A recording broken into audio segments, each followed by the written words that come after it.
Hey, you two! That's a place of business. No entry. I was requested by Mr. Sunday to bring him the suspect. My name is Ratio. He should have mentioned it to you. Oh, I remember you. Veritas Ratio. Your punch virtual particle clock is impressive.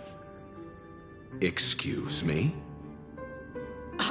The one on your head. Of course, it's nothing compared to my full pocket dimensional annihilating power armor of the Mobile Knights.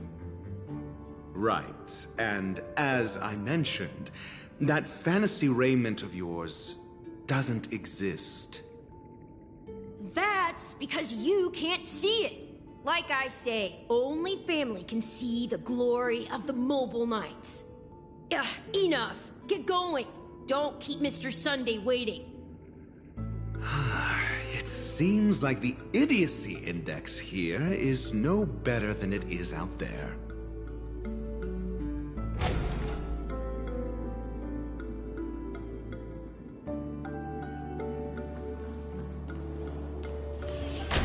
A dead end? The door is shut tight. Looks like we're on our own. I mean, there isn't a door. How did you get in before?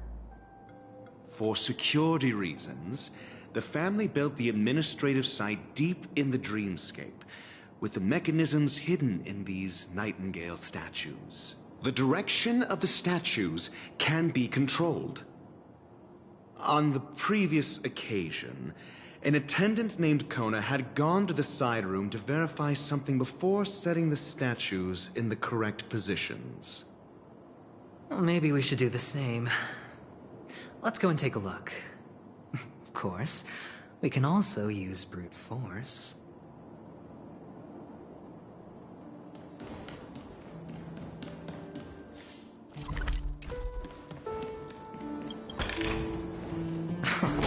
This is hardly enough for a seat at the table.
A reward with no risk? I'll take it.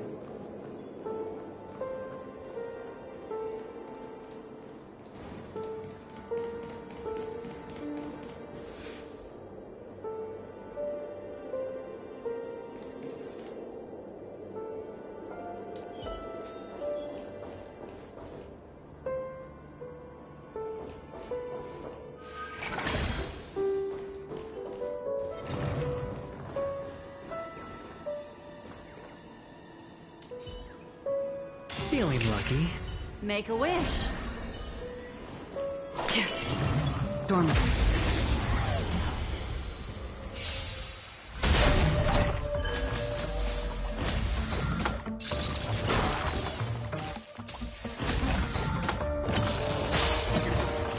Network activated. Time for a good old counterattack. I weep for the departed. It too shall fall.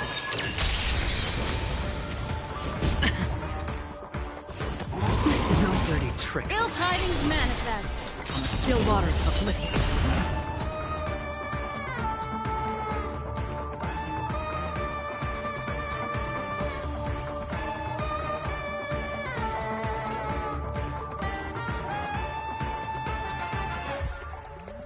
Opportunity doesn't knock.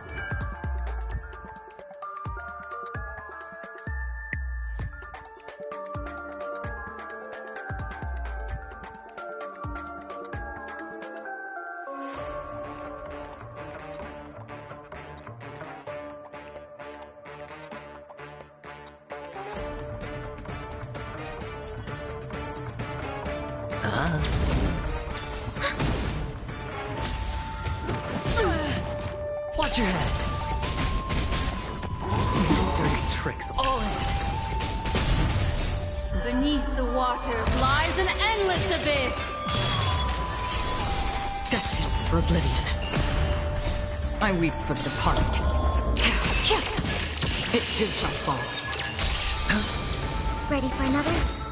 Network activated. Time for a good old counterattack. Ill tidings manifest on the still waters of oblivion.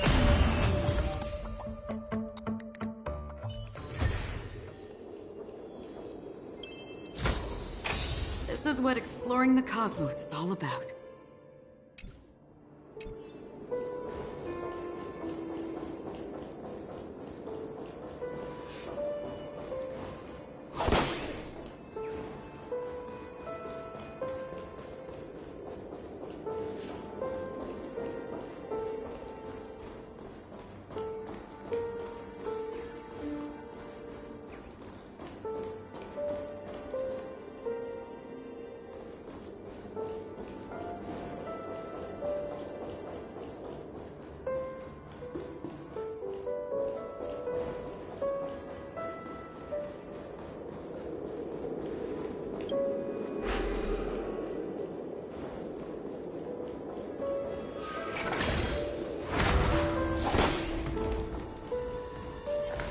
Stream 4. Gleam gold plates.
Stream 4. Gleam gold blades.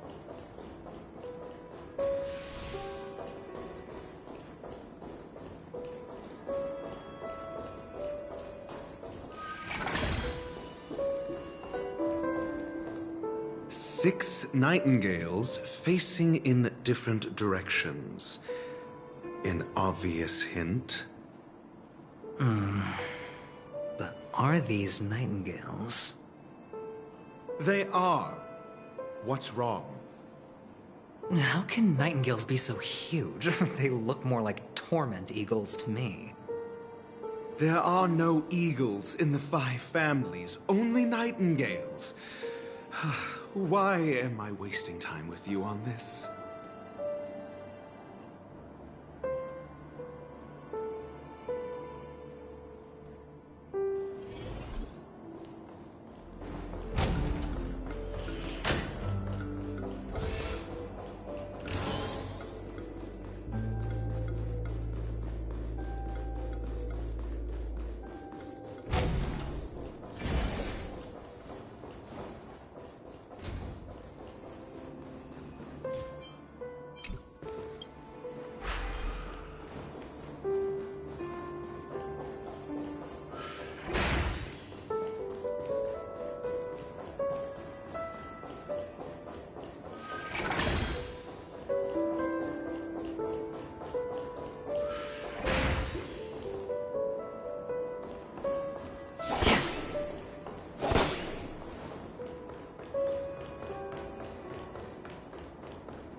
Just as I thought.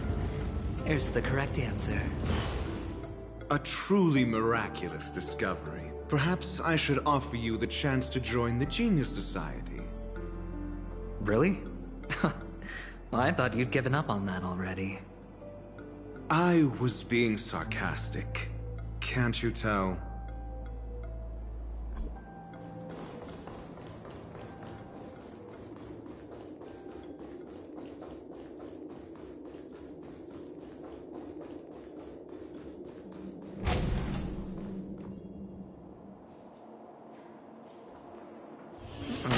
Impressive. Well, so much for Mr. Sunday's reserved, virtuous image. Do you need me to remind you? We're in a dreamscape. No matter how grand the mansion looks, it'll not affect Penacony. Stop wasting your time nitpicking the family here. Yeah, you're right. The only way to destroy the family is death. Sunday must have thought the same. Let's head down.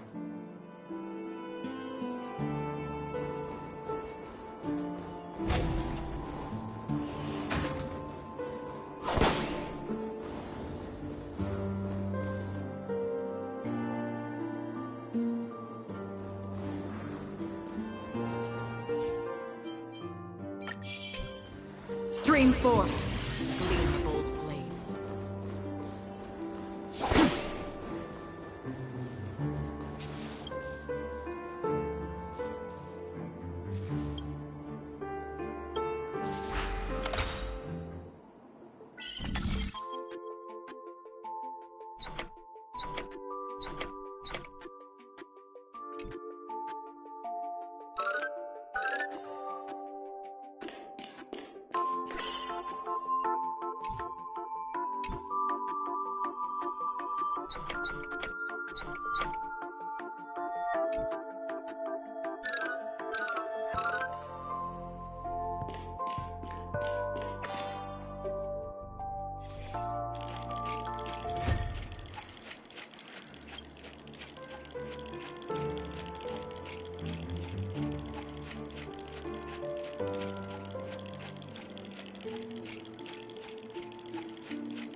Don't forget to let your friends in on the action.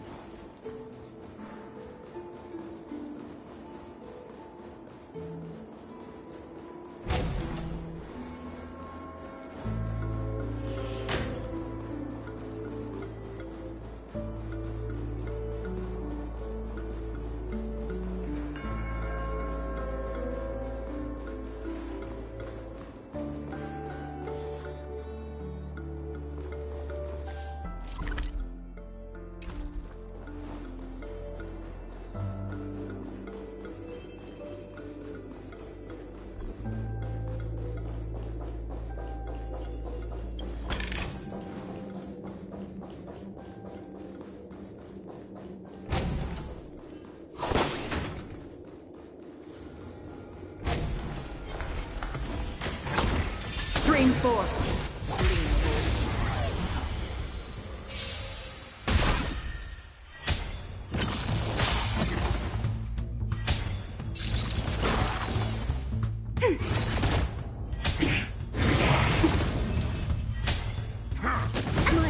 Ill tidings manifest. Beneath the waters lies an endless abyss.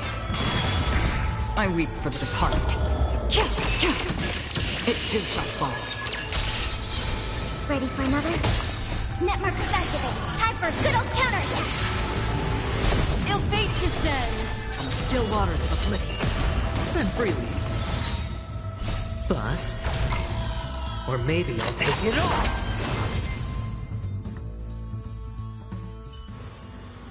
Another blood debt repaid.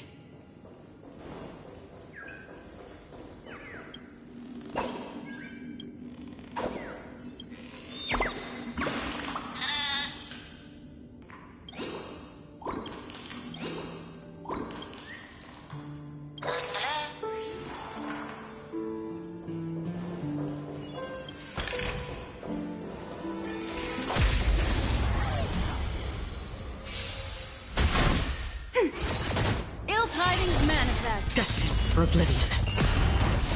I weep for the departed. It too shall fall.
Stream forth, gleam.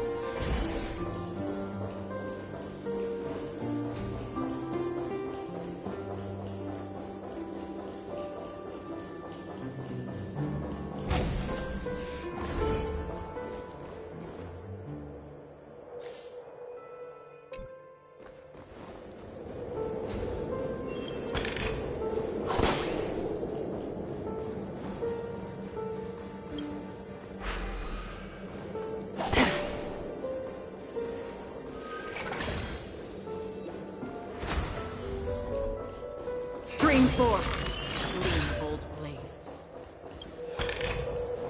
Don't forget to let your friends in on the action.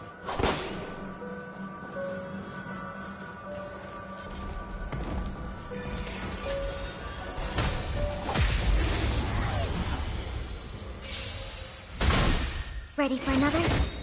Net markers activate. Time for a good old counterattack.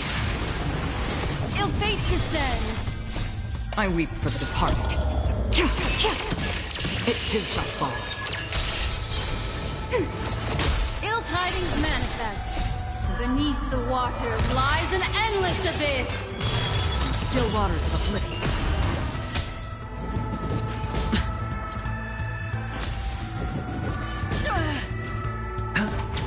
Ready for another?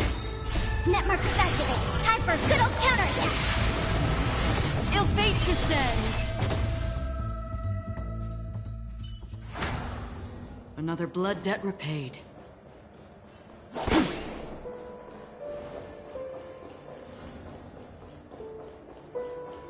Stream forth, gleam of old blades.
manifest. Destined for oblivion. I weep for the departed. It too shall fall.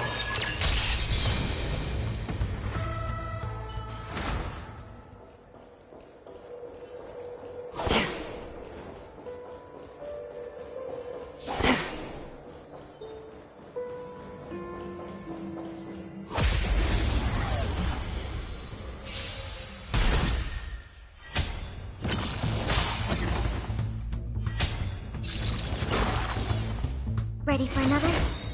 Net markers activate. Time for a good old counterattack.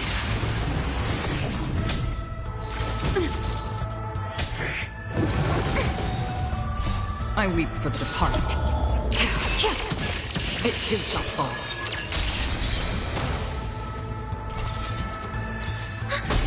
Ill fate descends. Beneath the water lies an endless abyss. Still waters of oblivion. Net markers activate. Time for a good old counterattack.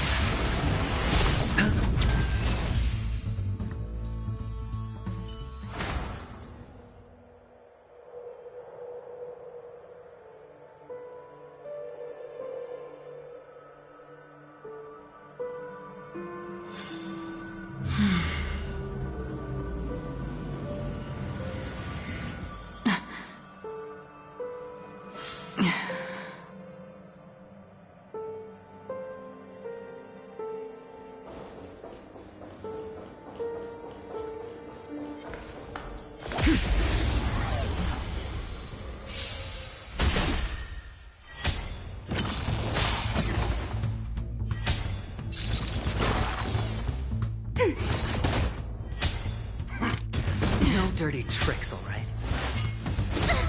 Ill tidings manifest. Destined for oblivion. I weep for the departed. It too shall fall. Ready for another?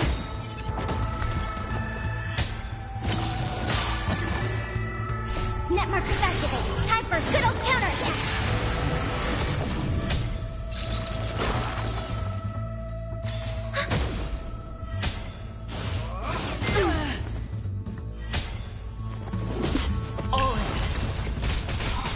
Bust. Or maybe I'll take it all. Ill fate descends. On the still waters of oblivion. Net markers activate. Time for a good old counterattack. I weep for the departed. It too shall fall.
This is what exploring the cosmos is all about.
Hold on.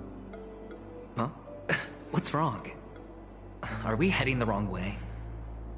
No, but this door is locked. My friend? Did you really make an appointment with him? It's a trial. You got to prove your worth to Sunday before you can speak with him. If I'm not wrong, we need to find a way to open this door in the hall, or this place will be our prison. Oh, an escape room. My favorite. Get serious. I've no time for games. Let's head back. The hint is probably in that prominent sandpit. Wow. That's an enormous sandpit. I'd love to build a tall building for myself, once I have enough savings.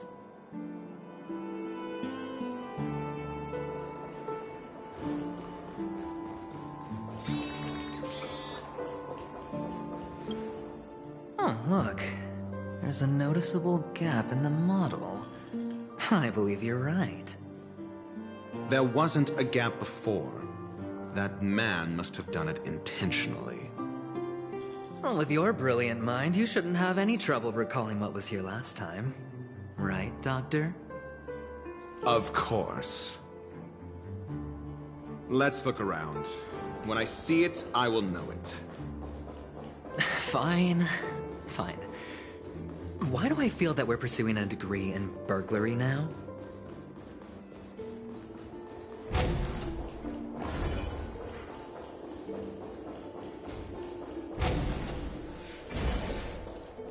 Found it. This is it.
And the nameplate reads Gulliver's Arch.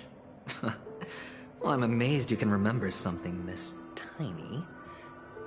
You know, this reminds me of a tunnel I once saw that could shrink people who passed through it. If I were you, I would shut my mouth. It's wise to remain silent when you should.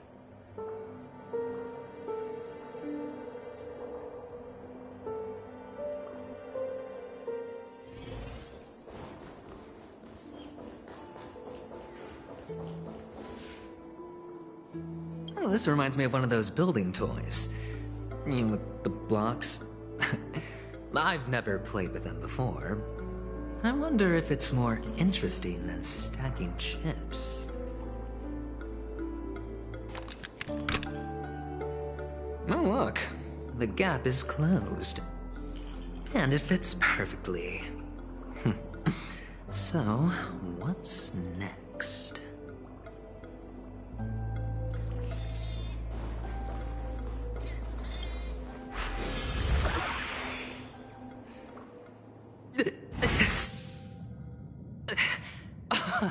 Oh, good heavens.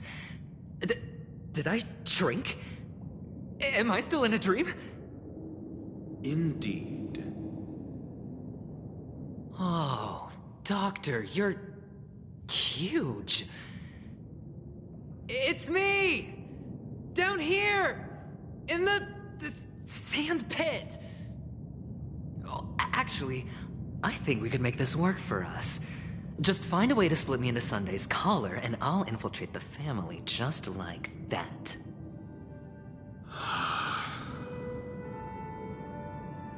Oh, fine. I was just kidding. Let's find a way to open the door.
Ill tidings manifest on the still waters of oblivion.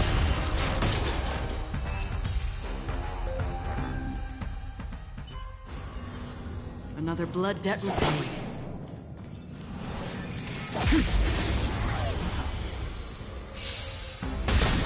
Ready for another? Ill fate descends. Beneath the waters lies an endless abyss. I weep for the departed. It too shall fall.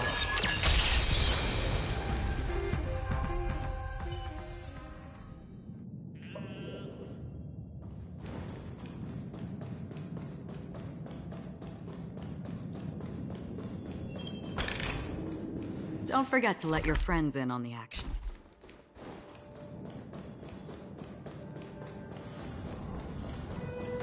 Stream forth, clean of old ways.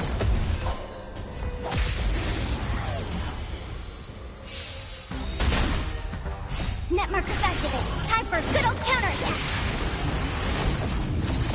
Ill tidings manifest. Destined for oblivion. I weep for the departed. It too shall fall.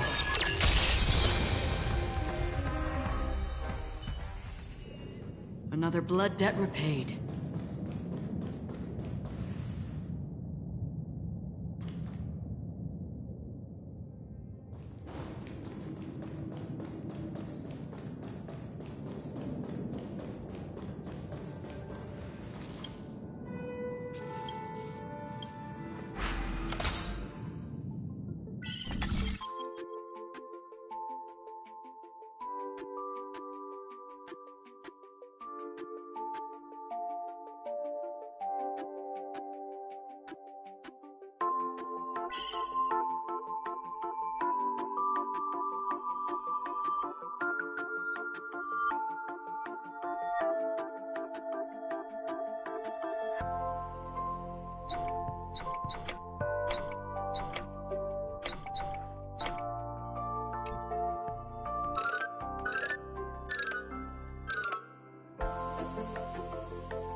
Seek, and you will find.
Don't forget to let your friends in on the action.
Ready for another? Net markers activate. Time for a good old counterattack.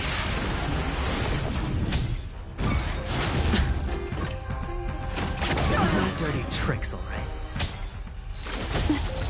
Ill tidings manifest. I weep for the departed.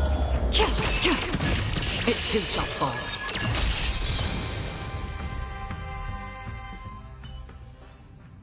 Another blood debt repaid.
Life is a puzzle in and of itself. Seek, and you will find.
Hello!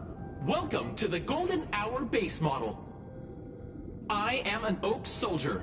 I will be here to guide you through the tour of the base model. Happy to be of service.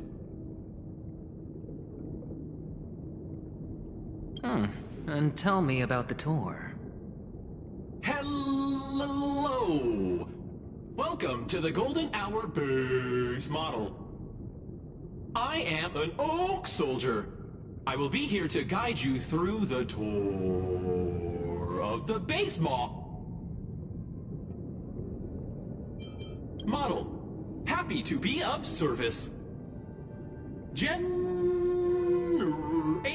guide. Please wait patient.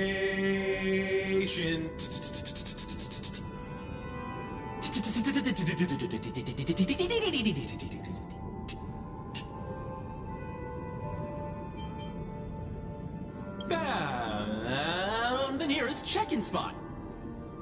Please look behind me. A capsule machine model.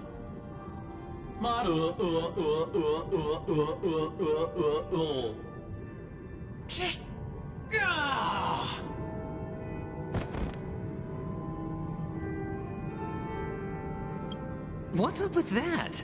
Now the family's toys are trying to frame me? I didn't do a thing to it, Doc. You've got to be my witness.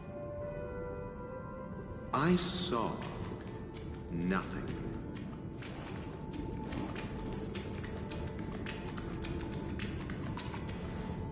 Oh, capsule machine. There's no mechanism on the floor. Could there be one at the top?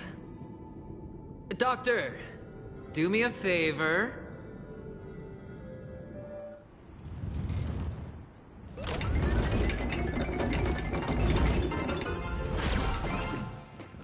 So, I was right. These models have interiors that look exactly like the real buildings. The only difference is that no one lives in them. Funny that Sunday puts a miniature that makes him seem like a giant by comparison right where he can see it first thing in the morning. Insecure much?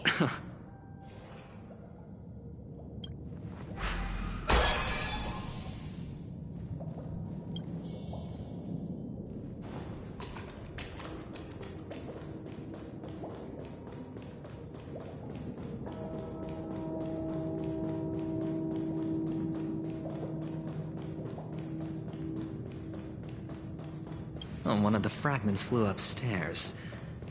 I'll need to use the pinball machine to flick myself up there. But it's tough.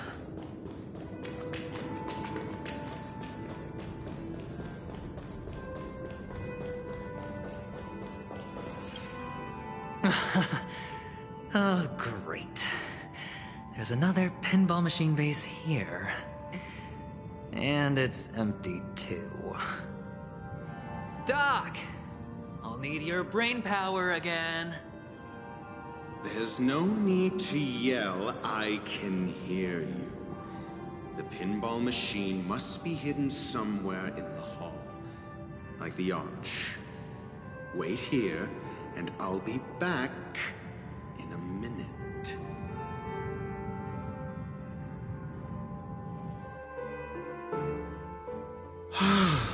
Finally, a moment of peace.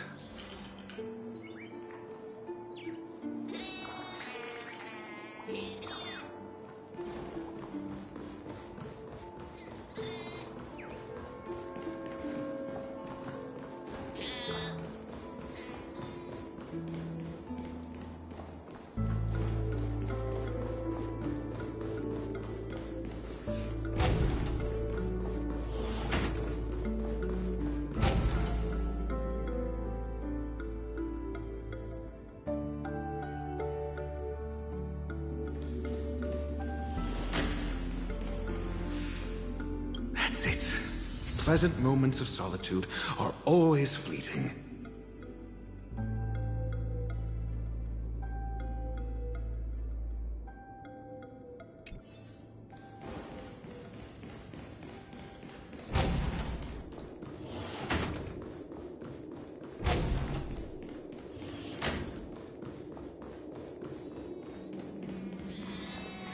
Oh, you're back. Just place it here. Thank you.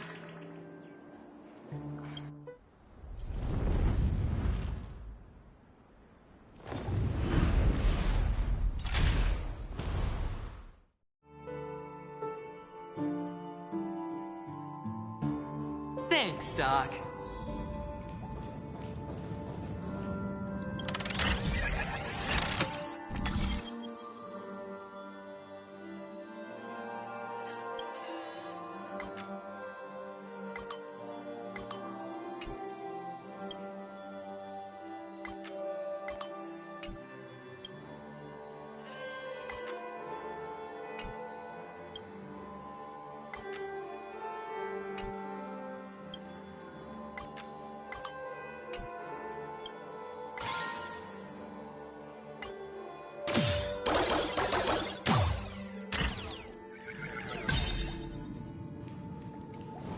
Horatio, you should come in here and take a look.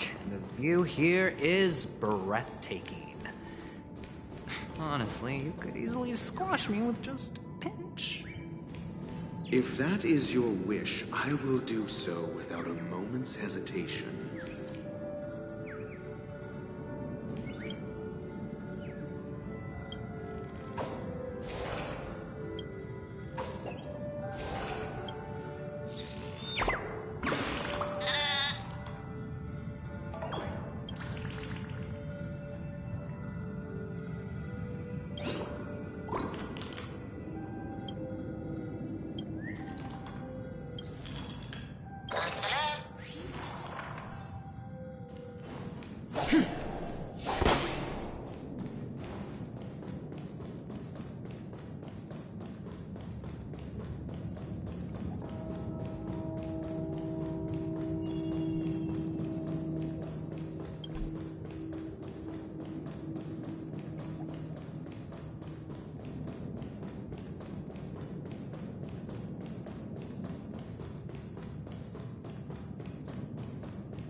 All done.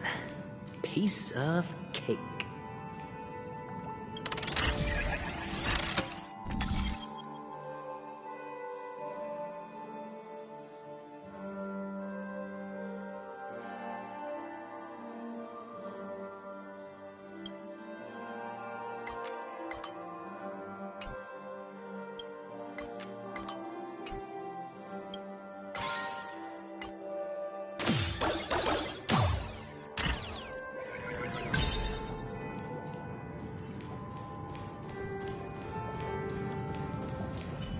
Feeling lucky.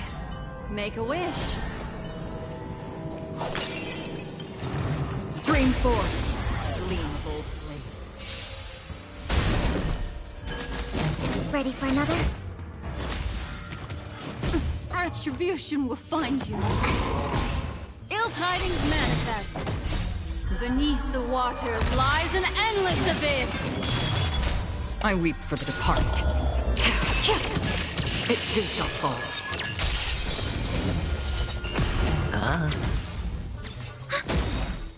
Net markers activate. Time for good old counterattack.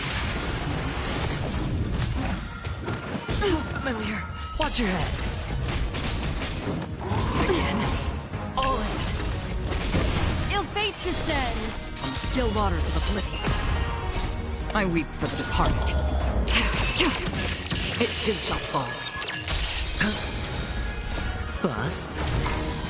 Or maybe I'll take it all. Ill tidings manifest. Destined for oblivion.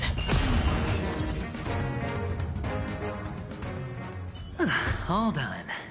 Piece of cake.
Ready for another? Ill fate descends. Still waters of oblivion. I weep for the departed. It too shall fall.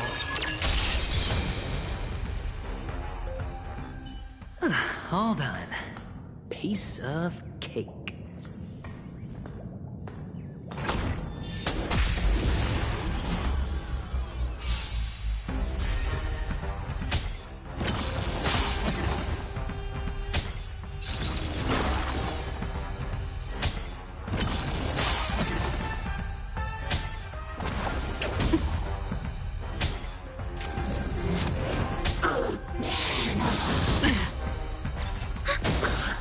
Net markers activate. Time for good old counterattack. Ill tidings manifest. Beneath the waters lies an endless abyss.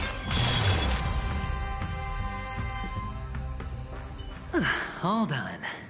Piece of cake.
And the joyous tour of Toy City has come to an end.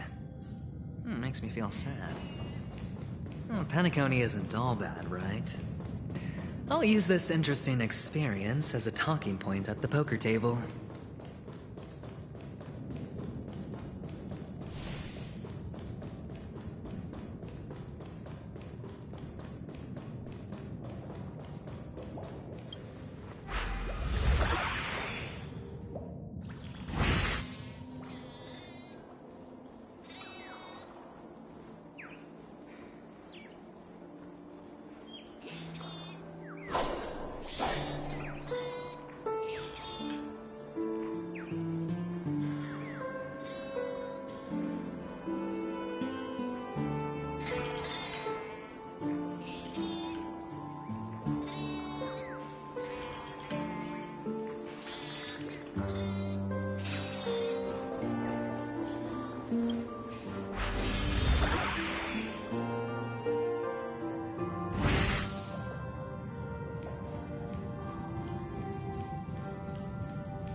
Stream forth, the gleam, old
Feeling lucky.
It's a pity you made it out of the sandpit alive.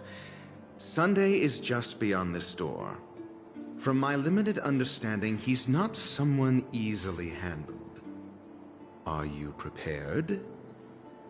Yeah.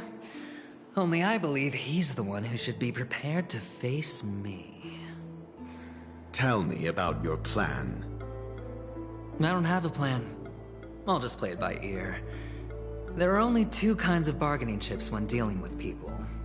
Benefit or fear. Looks like sincerity isn't in your dictionary. Am I not sincere enough? There's no need to emphasize it. We've got to make good use of death. That man's sister is dead.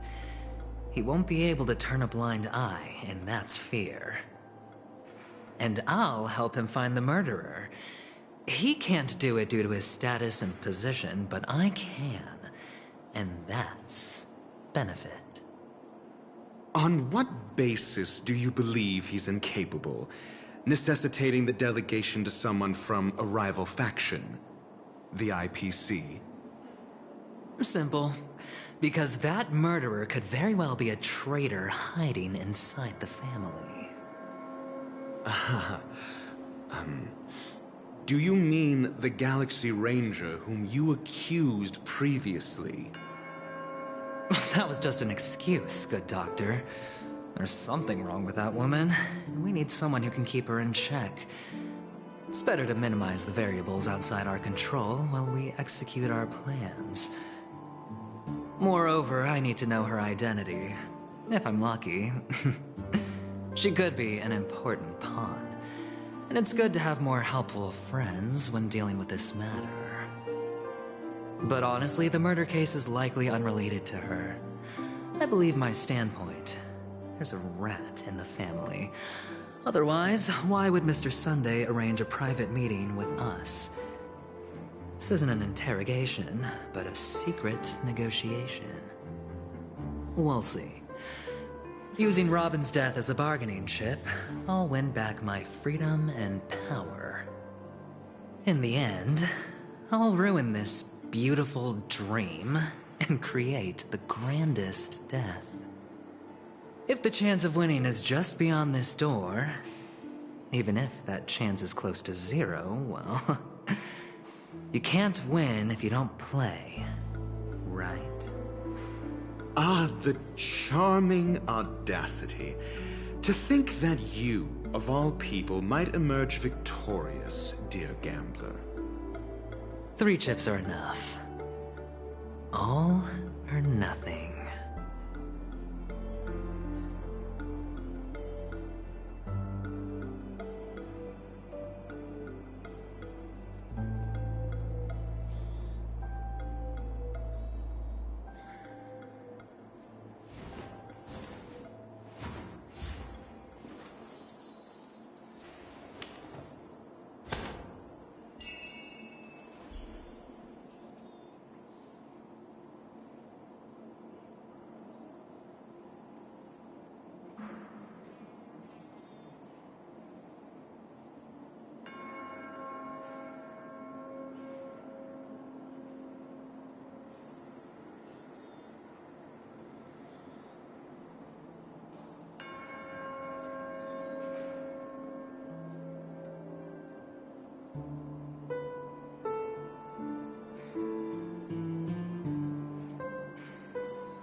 It seems my puzzles are too effortless for you, IPC Ambassador.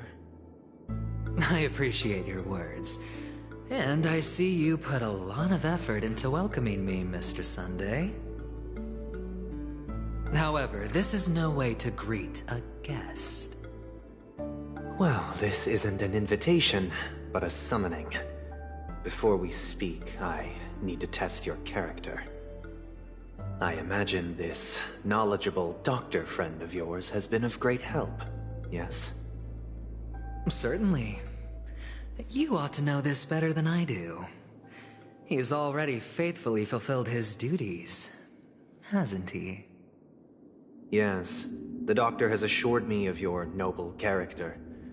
He considers you, like himself, a virtuous person who can be trusted by the family. I have come to know you very well as a person, Mr. Aventurine.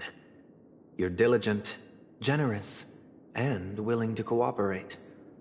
The fact that you succeeded in overcoming many obstacles just to meet me gave me the reason to believe in your wisdom and courage. But there's one thing I must ask you. That is, you've used your wisdom at the wrong place to meet the wrong person and put yourself in a situation where you shouldn't be, witnessing a tragedy that shouldn't have happened. You don't look too well. Am I making you anxious? If not, then it means I'm on your side. If I wasn't mistaken, you'd just made a serious accusation against the family. No, you weren't mistaken. For depravity is creeping in around you. There's no need for us to be evasive. Let's talk about your sister. Your sister's talent is unrivaled in the world of show business. As you know, her voice has been out of tune since she returned to Penacony.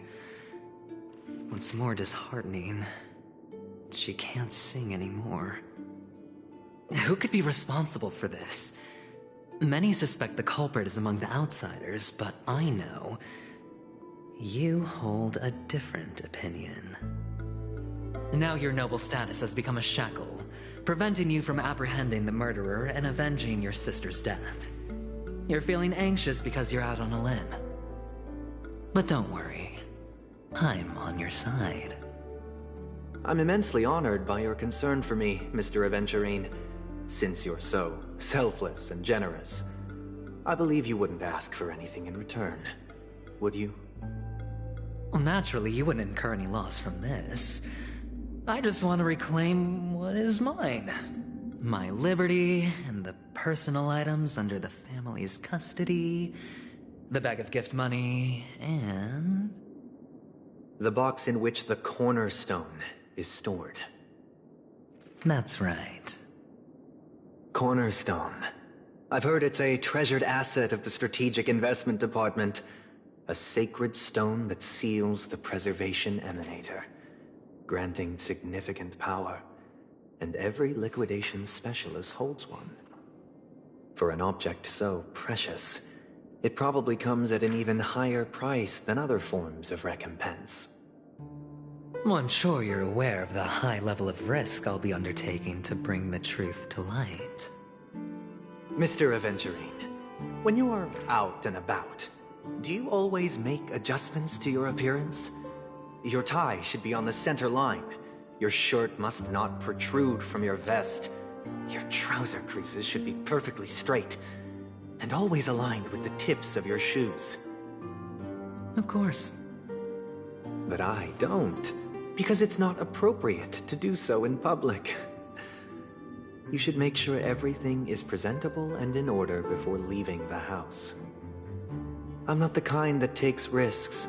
The cornerstone must be in the custody of the family. No room for negotiation? Please, don't let me turn you down twice. Sure. The gift money is good enough. I suppose you wouldn't mind that. After all, a merchant can't function without a bargaining chip. You compromised quicker than I thought. Unfortunately, it's a gambler that needs a bargaining chip. not a merchant. I can give you your gift money, but before that, I want you to tell me.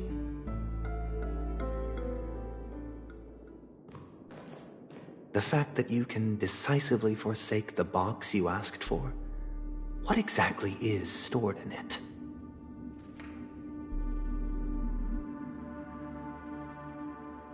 Oh, triple-faced soul, please sear his tongue and palms with a hot iron, so that he will not be able to fabricate lies and make false vows. What have you done? Under the light of the harmony, all wickedness is revealed. I implore them to shed their light, and I'll ask you questions on their behalf. Next, you have 113 seconds to prove your innocence and gain my trust. And if I refuse to answer? You can try, and we'll see if the harmony rejects you. Question: do you own a cornerstone? Yes. What a simple answer. You, too, understand that idle chatter leads only to poverty. Did you hand over the cornerstone to the family when you entered Penacony? Yes. Does the cornerstone you handed over to the family belong to you? Yes. Is your cornerstone in this room right now? Yes. Is your memory free from any kind of tampering or deletion, encompassing but not restricted to the techniques of the Garden of Recollection? Yes. Are you an Avgin from Sigonia? Yes. You even know about that? Do the Avgins have any ability to read, tamper with, or manipulate one's own or another's mind? No. Does it matter? Do you love your family more than yourself? Yes. All the Avgins were killed in a massacre. Am I right? No. Are you your clan's sole survivor?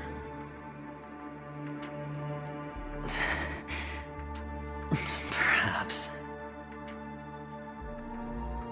Do you hate and wish to destroy this world with your own hands?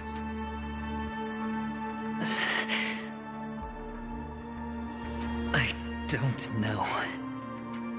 Interesting. Now, the final question. Can you swear that at this very moment, the Aventurine stone is safe and sound in this box?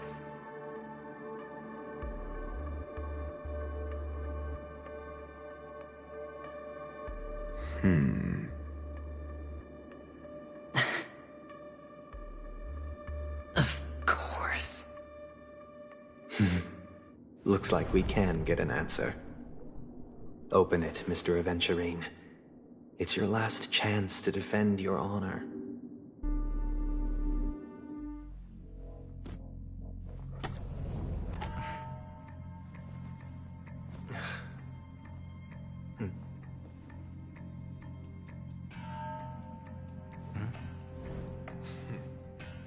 Please.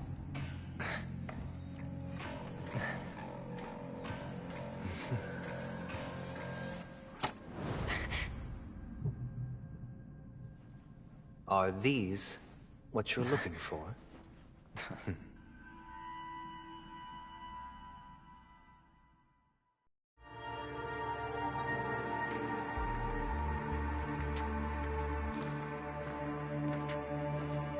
Since you came as promised, learned doctor, does this mean that you are willing to take the side of the family in this farce? What makes you think you can convince me? I've heard you haven't enjoyed Mr. Aventurine's company. I also understand that you're an avid learner who sees the pursuit of knowledge above all.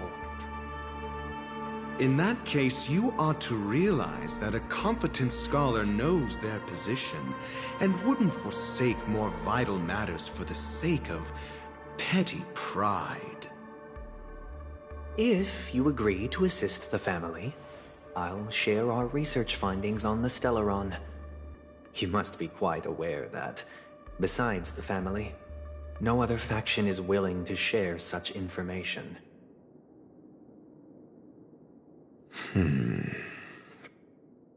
Cut to the chase. What do you need from me? I need Mr. Aventurine's comprehensive plan. Haven't you confiscated his cornerstone? You can't expect a featherless bird to take flight. But I've also heard the 10 elites in the Strategic Investment Department have united, progressing together in the interests of the IPC. You'll have to speak more clearly than that. The cornerstone, which Mr. Aventurine surrendered. Was it really his? You question whether he would entrust you with someone else's cornerstone. The 10 Stonehearts aren't as united as you think. Cornerstones are significantly more precious to them than their very own lives. But you know that he's a crazed gambler. The more vocal he is about it, the more cautious I must be. I never imagined someone would share his way of thinking. Honestly, you should see a shrink. Bring it. The box containing the cornerstone is unique, and only IPC senior staff and related members can access it. But I happen to be among them.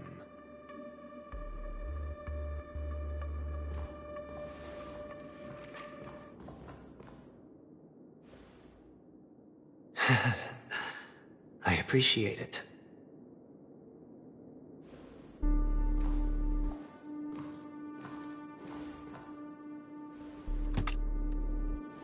Unfortunately, your guess is correct.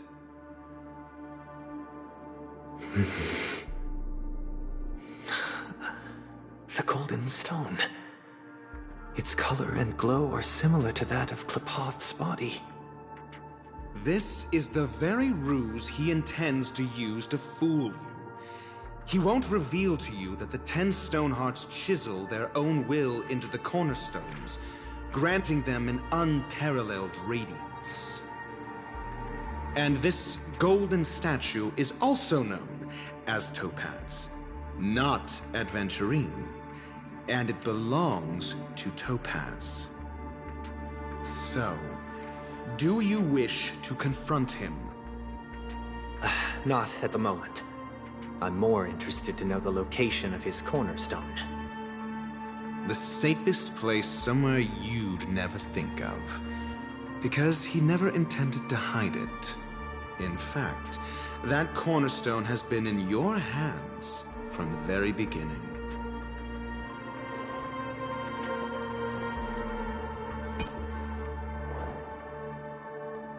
I see. This bag. Mixing a cornerstone, more precious than life itself, with a bunch of worthless jewels, disguised as a gift of money waiting to be confiscated, is indeed in line with Mr. Aventurine's style. Then he makes up some trivial excuse, downplaying the matter, and requests the gift money. This is a gamble, one he's all too familiar with, betting on your single misstep, leading to a total loss. Learned Doctor, I am grateful for your help. The family will surely reward a righteous person like you. As for the villain, I hope he retreats in humiliation. It was all thanks to your friend with a keen eye that I could add a blot of utter failure to your storied career. Ratio, you wretch. Finally shown your true colors, huh? Oh, and just to remind you, you currently only have 17 system hours left to live. Treasure your remaining time, and savor the delectable aftertaste of defeat. You might as well explain yourself a little more clearly. What I performed on you just now was the Harmony's consecration. You were to show allegiance beneath the illumination of their grace. Yet you acted willfully, uttering nothing but falsehoods, transforming the consecration into a trial. I genuinely see no reason to absolve you from it. Is this what the Harmony represents? But is it built upon constraint and coercion? You misunderstand, Mr. Aventurine. Punishment is meant for the irreverent. But I have seen your resilient spirit, and thus I offer you the possibility of a new beginning. Throughout these 17 system hours, you will be unable to escape the dreamscape, or contact any of your companions. You only have 2 paths before you, and it all depends on whether you can complete my test within the time limit. Should you succeed, you will be able to coalesce into the Harmony and be with your family. If you fail, you will suffer the wrath of the Eternal Centurion and fall into an abyss of doom. Sounds like I'm gonna end up the same either way.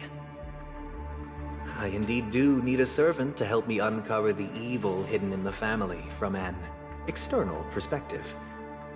I will purge the evil from the inside and bring the real culprits to justice within 17 system hours. When the time comes, compare your findings with mine. If both our findings align, or if you can provide me more insights, then they will truly be able to grant you mercy and honesty. Shameless hypocrites. You took everything from me and still demand the truth? That isn't fair. Your carnival reeks with the stench of cash. Nothing is achievable without it. This is meant to be an act of personal virtue, not requiring the family's support. Your bag is over there. Do as you please. I believe you can trade this bag of worthless jewels for everything you need. That's what gamblers excel at, isn't it? Off you go, Mr. Aventurine. You are free. I will wait here for your good news.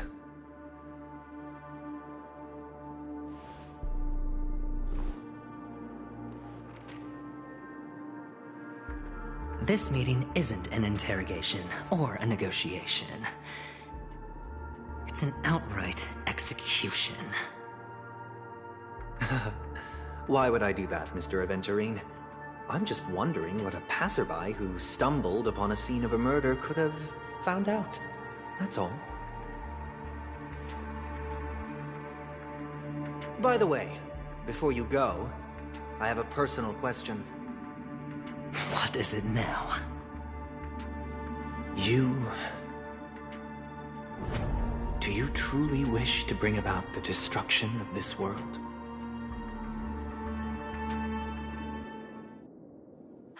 Kakavasha! Where did you go? Oh, are you injured? I got it back, sister. You went to look for them? That's too dangerous.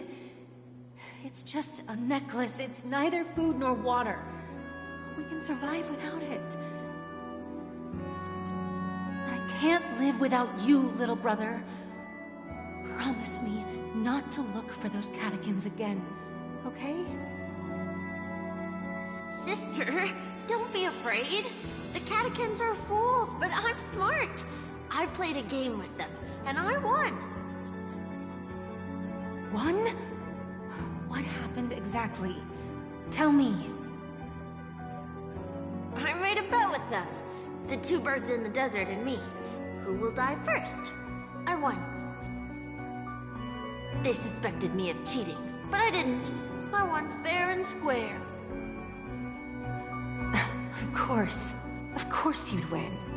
You've always been a lucky child. Gaiathra Triclops must be watching over you. But that's no reason to push your luck by going up against those bloodthirsty, cruel catechins. Have you forgotten how Mom and Dad...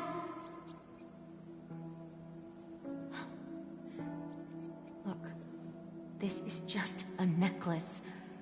But Kakavasha, you are my only family.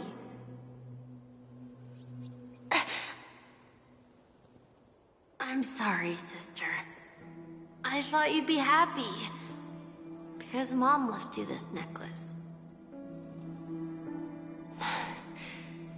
There'll be no next time. It is important. But not as important as you, my dearest brother. I don't blame you, but you must remember what Mom said. Pain and poverty are the trials of Gaiathra Triclops.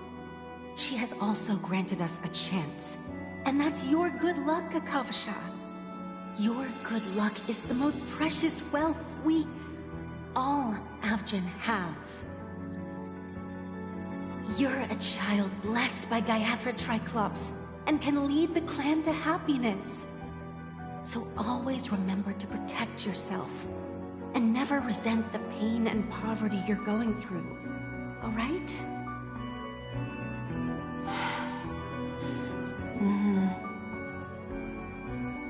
Listen to me and swear to Gaiathra Triclops.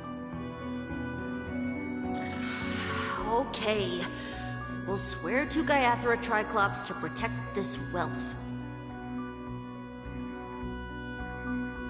But sister, if Gaiathra Triclops was really watching over us, then why did she not protect Dad when he was swept away by the quicksand? After all, Dad went to the Catechins' land only to prepare for Gaiathra Triclops' offerings. And where was Gaiathra Triclops when Mom was shivering in our arms? Mom was still pleading for Gaiathra Triclops' forgiveness under her breath, until the moment she closed her eyes. Sister, everyone praises me for being smart, but I don't get it. If every rain pour was Gaiathra Triclops' forgiveness and grace, then how bad were our sins? So much so that we were born in this world of death?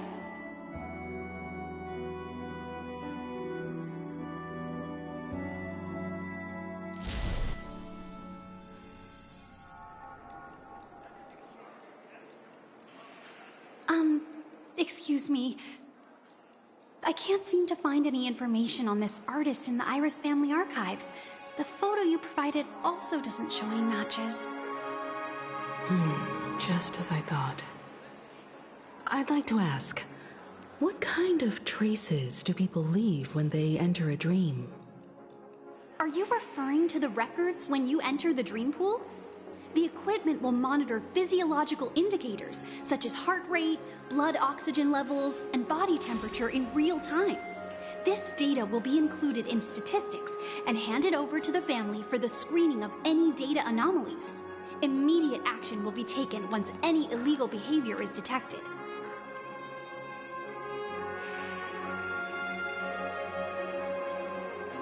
Please rest assured, your vitals are monitored in case of emergencies, allowing us to wake you if necessary. This is all for the safety of our guests. Can I trouble you to access the records? I apologize. The hotel does not have access. This information is managed by the Bloodhound family. We can only gain access if there's a problem. Looks like nothing can be found here. At least we know who to look for next. We can ask the Bloodhound family for information. Thank you for your assistance, Miss Allie. By the way, is Miss Robin doing fine? We are looking forward to her performance. Fine? What does that mean? Is there something wrong with Miss Robin? The preparations for the Charmony Festival have been proceeding smoothly, so I guess things are pretty good. I believe she will be able to put on a spectacular show for all of you. I'm sure. Sure enough, no one knows about Miss Robin. I'm not surprised. But that Miss Firefly is truly mysterious. There's no information on her in the hotel system. Even if she's a stowaway, she should have a disguised identity after entering the planet. She's also in the running for the legacy. How is she going to sneak into the dreamscape unnoticed? Is there any other way to enter a dream? Besides the hotel room's dream pool?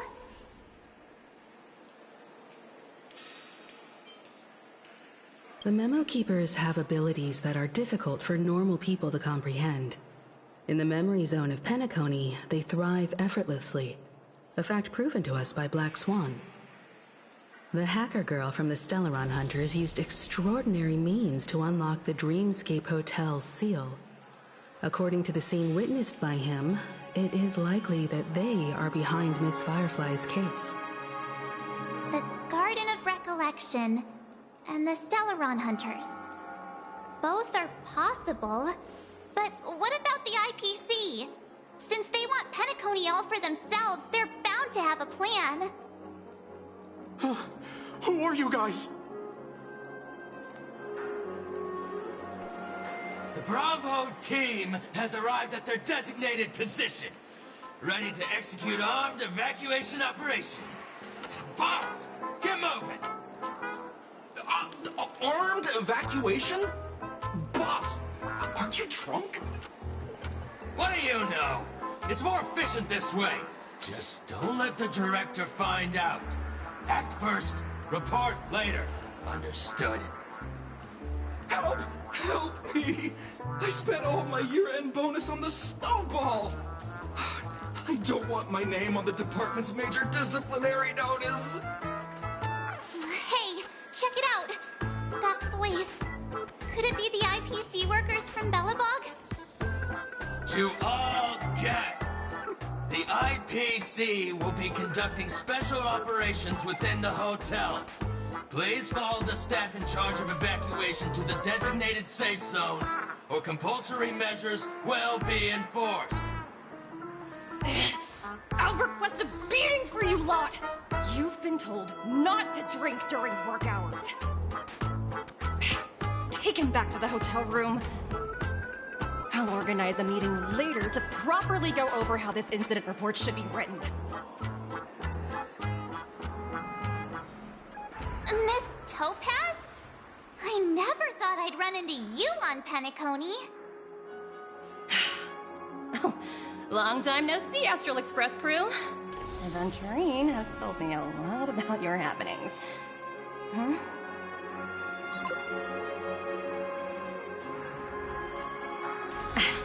It's fine. Do as they ask, and try to avoid any conflicts with the family. Report to me before taking any action. Yes, all right.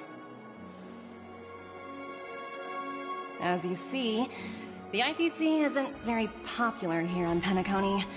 Cordiality from the family is a mere facade. The former frontier prison has turned around and cuffed its shackles on the IPC staff now. Only Aventurine, who carries an invitation, is allowed to attend the banquet. An entourage like us, we can only sit around in the reality hotel, unauthorized to even enter dreams. No wonder Aventurine's scrambling to partner up with someone. The IPC can't back him up in the dreamscape. His situation isn't optimistic, I hear.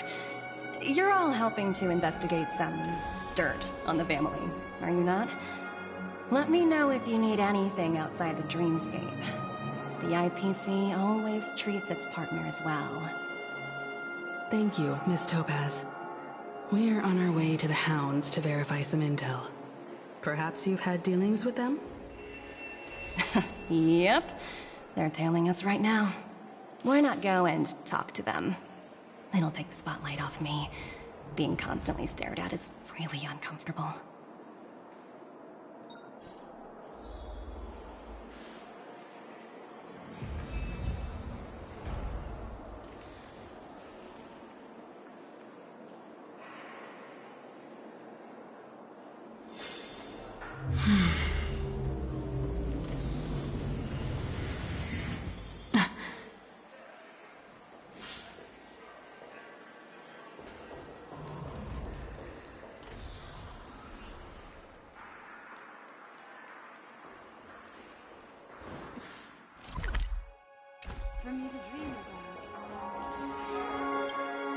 How does it feel to be in business with Aventurine? I bet you're not used to it.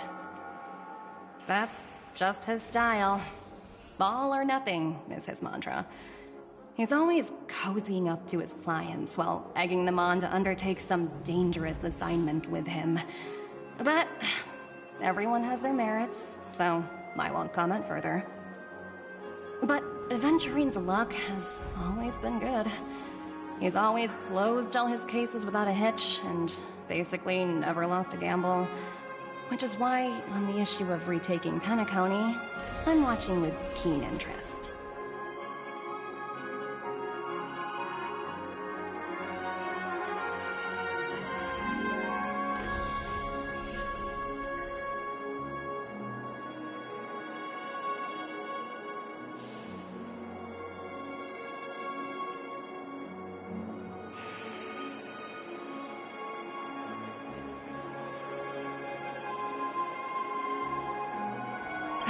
Of course. It's business after all. What's important is where you're seated at the table. As for the two cases, apologies, but I don't have much info on them either. All I can do is ask you to keep digging for more details.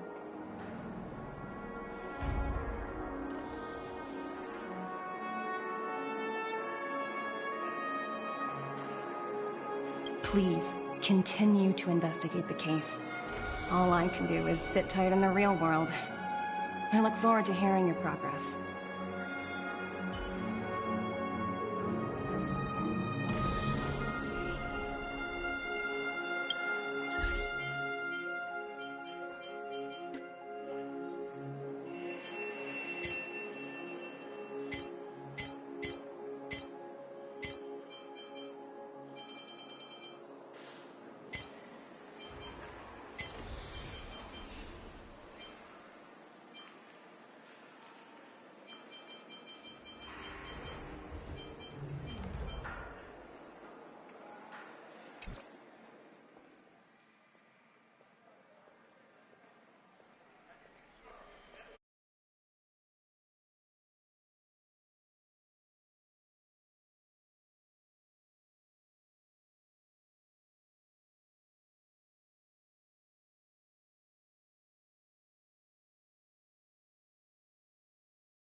We're carrying out our captain's orders.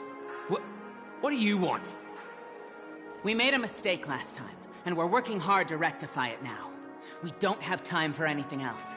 Surveilling the IPC executive Topaz, ensuring that she stays put at the Reverie Hotel during her time on Penacony. We've got the right one this time. So that's it. They were the pair who were after Firefly at the time.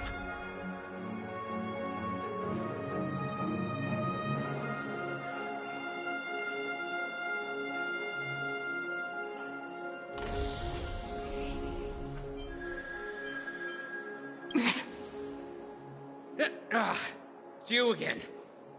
Back for more trouble? We're not afraid of you this time. Well, spit it out. Stop bothering us if you've nothing important. So you know each other.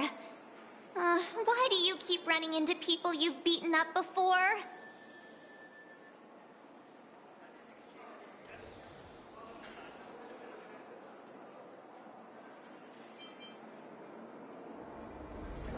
Oh, sheesh, why do you keep asking me that? We're in the middle of investigating a murder case for the family. May we speak to your captain about it? Well... Hey! The security officer instructed everyone to shut their traps before he returned from Dream's Edge. What murder? You'd better stop spouting nonsense. Yeah, that's right. We have nothing to report. Please leave. Looks like they're not going to cooperate. But they did at least tell us that the captain is at Dream's Edge. Why don't we just look for the security officer then? It's probably Gallagher, the one he mentioned, right?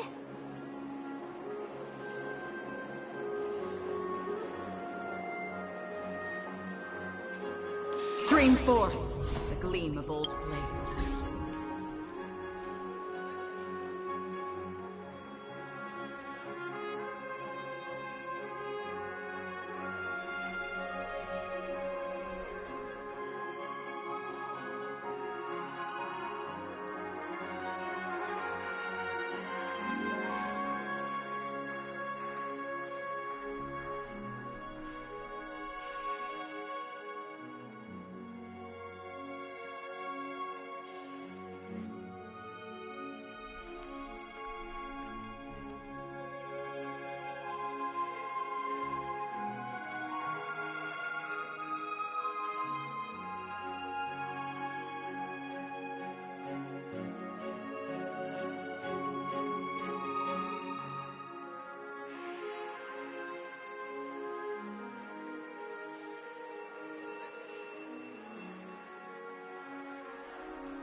Flammable goods?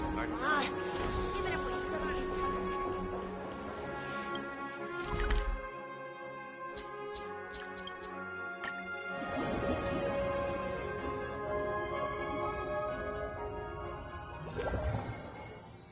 Such tight security. I bet they're stumped by the case as well. Gallagher. Gallagher. Where could he be?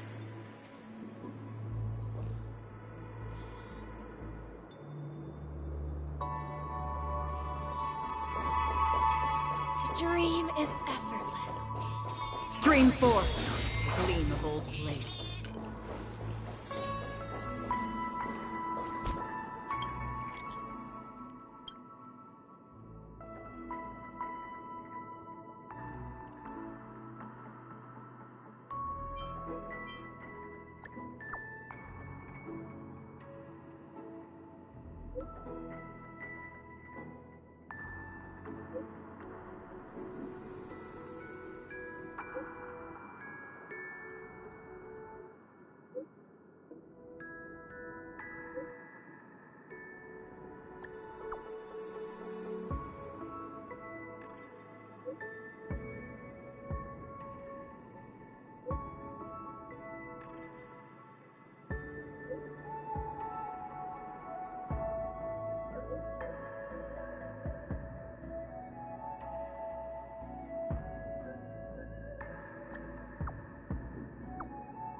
Just as I thought, Miss Claudia's here.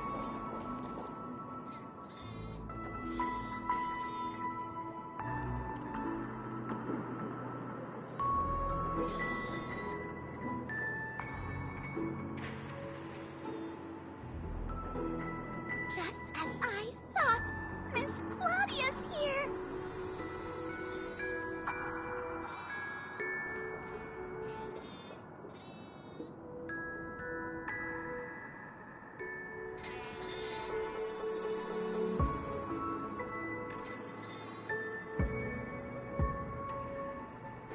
Just as I thought, Miss Claudia's here.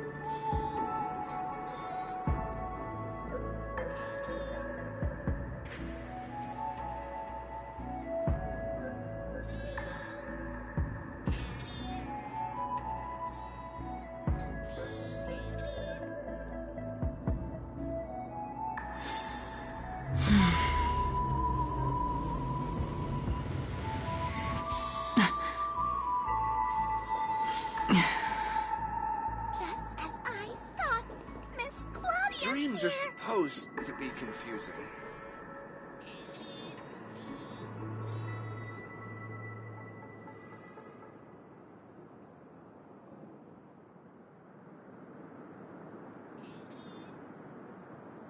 Just as I thought, Miss Claudia's here.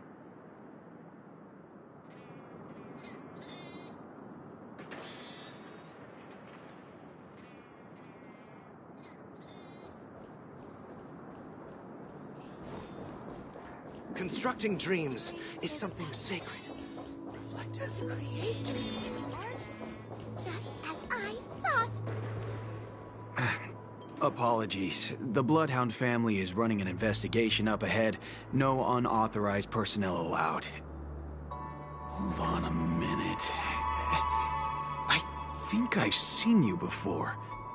The gray-haired one. How much trouble have you stirred up exactly on Penacony?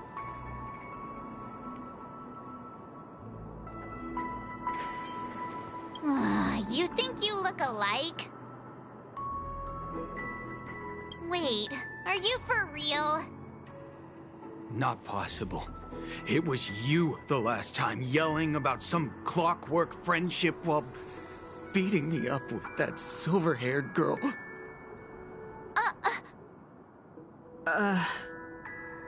I'm not letting you get by this time. Please leave, or I'll have to get on my knees and beg you. Huh?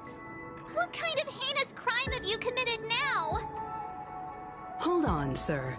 We have documents authorized by the family that would aid your investigation. If it wouldn't trouble you, could we see this Mr. Gallagher? Who exactly is this Gallagher you keep talking about? There's been a few people mentioning this name. Even the one with the gray hair. He didn't send you all here? It was the security officer who dispatched us. That's all I can divulge. He'll do! He's the one we've been looking for! Sorry, no can do. The boss said that since it's a matter of the family's reputation, no one's allowed through. Everyone, please leave. There's really no need for us to make things difficult for each other, right? We're really sorry for troubling you. Let's think of another way. Another way... that's it! Didn't they say something about that... what was it? Clockwork? That got this guy to change his mind? Can you perform it again? That... clocky magic.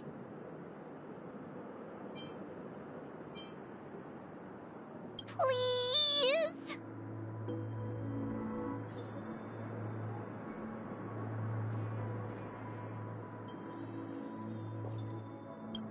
Sorry, no can do. The boss said that since it's a matter of the family's reputation, no one's allowed through. Everyone, please leave. There's really no need for us to make things difficult for each other, right?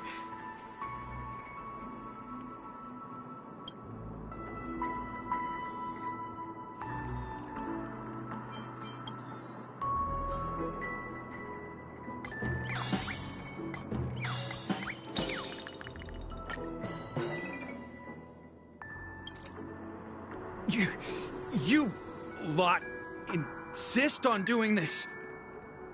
Sorry, but human lives and the family's reputation are at stake. It is imperative we know everything about the case. No, I meant to say... Do I really have to get down on my knees and grovel? I didn't think you were the type who would kick someone when they were down. If that's the case, I'll just have to acquiesce to everyone's wishes. Lower my esteemed head and plead with everyone. No. No need. Standing is just fine. You don't need to do that. Looks like he still doesn't want to divulge anything.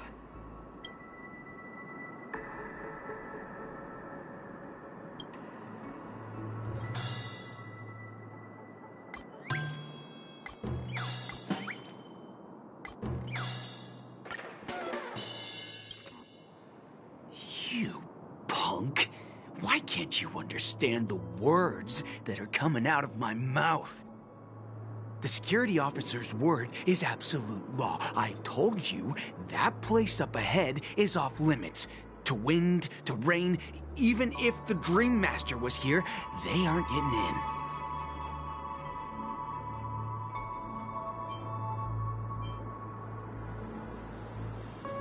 That's just a metaphor. A metaphor. Don't you get it?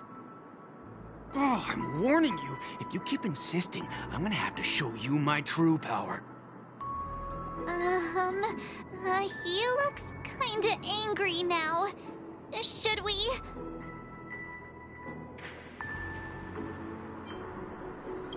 Humans will never understand one another. Oh, great. Even if Klapoth were here, they wouldn't be able to protect him. There is no meaning to death and defiance. Why do you not understand? Sweet Dreams Troop, charge! Teach them a lesson they won't forget!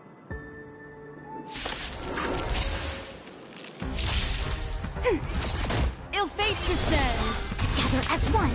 Destined for oblivion. I weep for the departed. It too shall fall.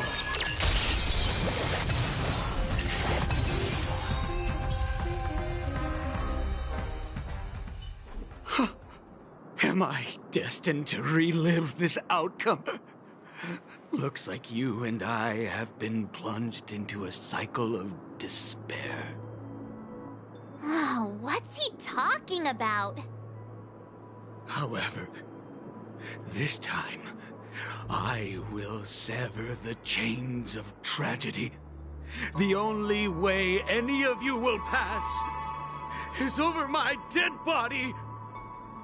He doesn't have to be so melodramatic, does he? Looks like he's still...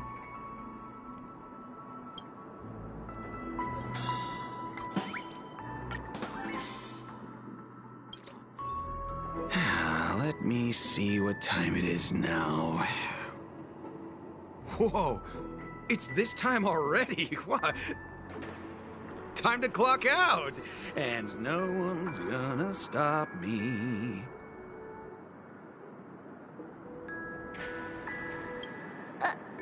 What? Huh? This clockwork trick of yours, it's kinda dangerous. At least he won't be getting in our way again. Let's go find that Gallagher and ask him the intricacies of the case. I was wondering what all the commotion was. Huh. Oh, it's you guys. Welcome. Since you made it here, what can I do for you? Hello, Mr. Gallagher, sir. Judging from your tone, it sounds like you were expecting us. Miss Himiko, you're too polite. There's no need to call me sir. Mr. Gallagher, you even know my name. Of course I do. You folks are from the legendary Astral Express, and honorable guests of the Watchmaker. I had an encounter with this gentleman in the Golden Hour. I remember that little silver-haired girl was there too. I'm sorry for what happened to that kid.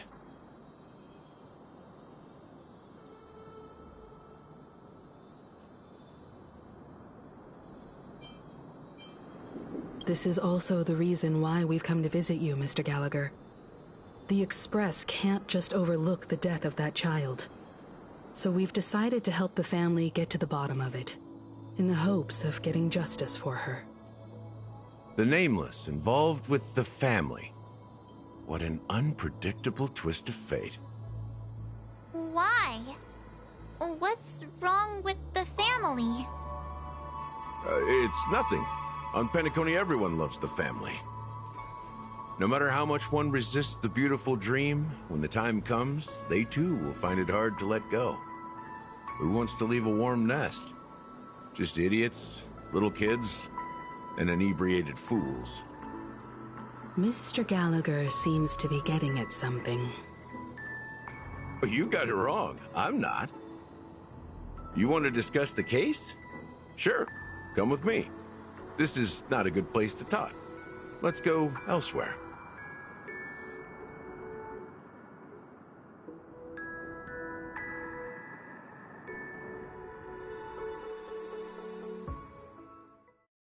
Even after that chilling tragedy, this dream is still running effortlessly.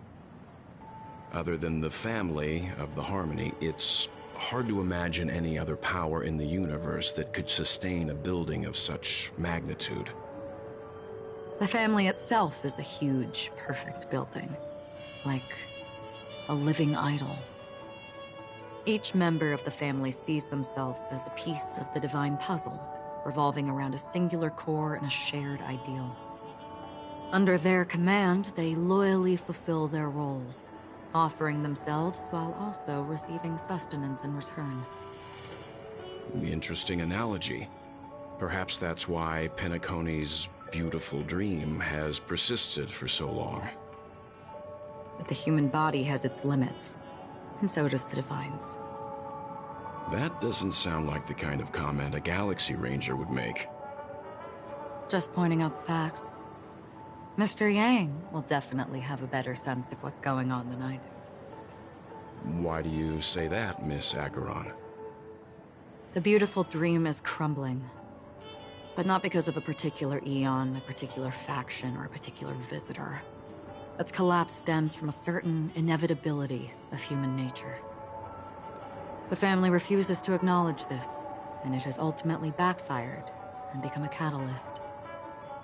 As people immerse their souls in the dreamscape, where consequences and pain cease to exist, and only ease and pleasure prevail, they draw closer and closer to necrosis. Regardless of the perceived bliss, death looms as the inevitable conclusion. Also, this necrosis will diffuse and spread. One piece of the puzzle's mutation will eventually cause the entire building to shake, break, and crumble. In the end, the dreams that people built in the name of freedom became the cage that imprisoned them. I'm sure you've gained a lot from this trip, Miss Acheron. Are you willing to share your findings with me? Of course. That's if I remember.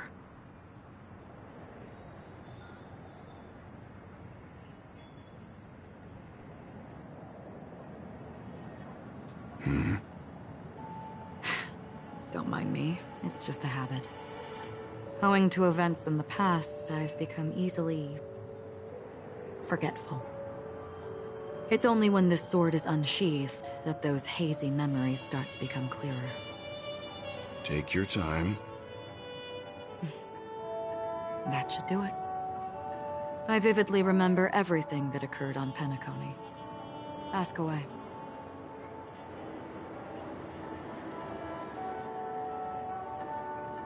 The moment of daybreak. I've heard that's where the Dawn Factory, which processes the foundation of the dreamscape, is located. Behind the dreamscape's song and dance stand many imagination factories. Workers create all kinds of whimsical works day in and day out in their dreams. Then they return to reality and sleep on a narrow bed in a room. A far cry from luxury. They say it will suffice.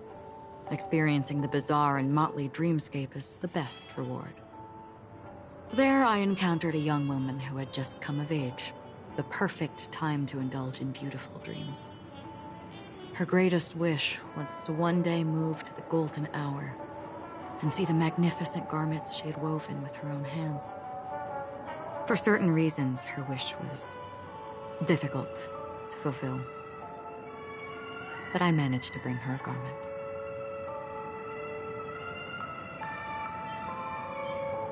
Gilded Hour. It's said to be Penacony's currency center. Yes. It is a fortress-like financial city, the economic heart of the dreamscape. The Pepeshi people of the Alfalfa family are there to keep it running, sending blood that is made from money everywhere on Penacony. Everyone there is exquisitely dressed and always in a hurry. The greatest wish of the local Pepeshi people is for their future generations to work in the Gilded Hour. I've never met anyone who is willing to talk. I could only stand at the crossroads, watching crowds of people hurrying like the wind through the jungle of steel, only to deposit the alfalfa credits that they'd earned into the bank's vault. I don't know if they would open the vault door, but before I left, I witnessed a well-dressed Pepeshi person plummet from the sky. while those around him continued on their way, unfazed.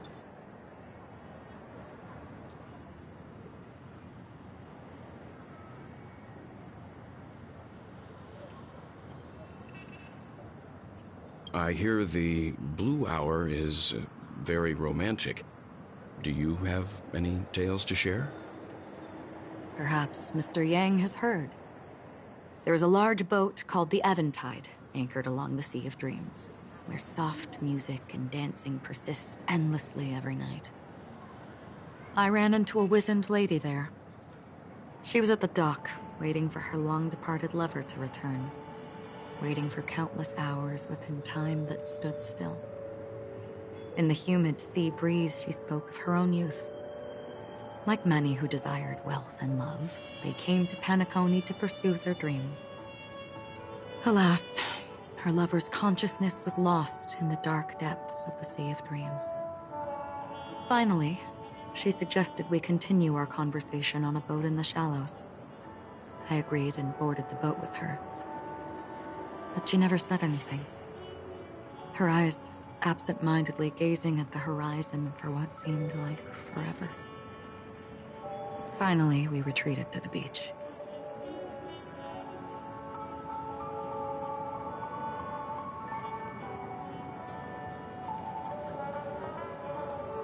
The dreamscape of chic, luxury, and consumerism, the moment of dusk. My companions have been there too. Then you all must have seen those who are attempting to realize their dreams. Or have realized them. Scattering money as if it were dust and betting it on all or nothing. Everything has a price, and everything can be bought or sold. Even dreams themselves. I saw an Intellitron there, who was preparing to auction himself. When someone wins a bid under stipulated periods and rules, he would do the buyer's every bidding, becoming that person's very possession.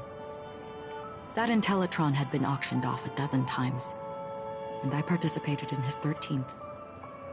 That was the grandest banquet I had ever attended. But never again did anyone cast another glance at him. This time around, there were no successful bids for him. This is what I've seen and heard along the way. Someone once said to me, Penacony wasn't like this a long time ago, nor should it be. I've traveled through the reality and dreamscape of the planet of festivities, watched the tides of night rise and fall when time stopped for people, where the spirits of the rich and impoverished remain forever fixed on their own scales. This is why I think the collapse of the beautiful dream is inevitable. There might be a way to change everything. Perhaps. But if this is indeed the world that people desire, if this is precisely why life chooses to slumber, should we still seek to change it?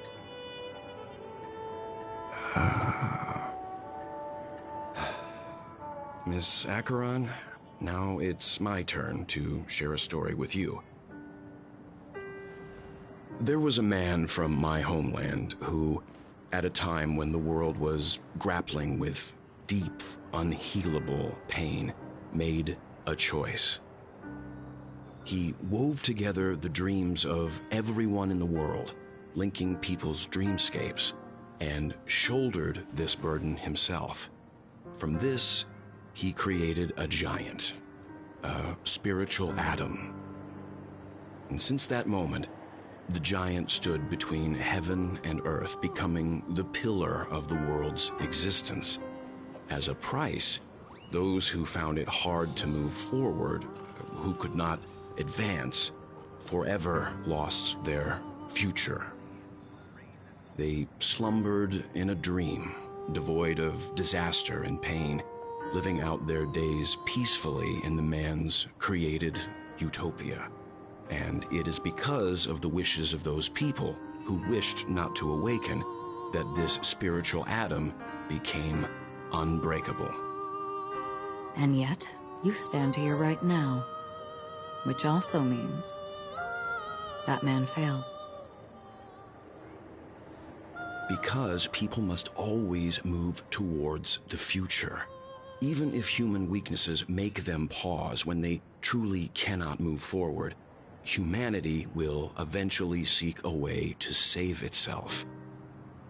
And that man, he was never a failure. Like everyone in that world, he etched the possibilities of human nature into his heart. He was the sun chaser of legend, soaring towards the sky and embracing his final victory with his fall. He ascended to heights uncharted, only to come face to face with the sun, a place not visited by anyone before. His wings would melt because of it, only for him to fall into the sea. And after that, countless others would surpass him, soaring to even greater heights. A fitting metaphor for the Nameless's trailblazing spirit. Thank you, Mr. Yang. I know what you wish to confirm. The universe has innumerable similar, yet different worlds. In these worlds, there are innumerable people who look alike, yet don't. I too have embarked on journeys, encountering old friends with familiar faces on different worlds, witnessing their destinies follow paths similar to mine.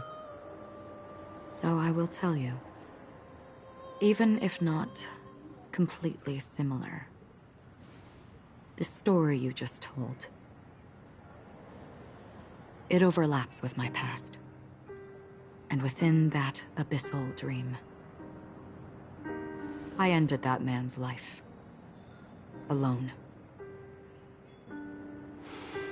I am not who you think I am. Nor will my home be as fortunate as your world. I am sorry. It's fine. I don't mind, so long as I can alleviate your suspicions. There's something I still wish to know, Miss Acheron.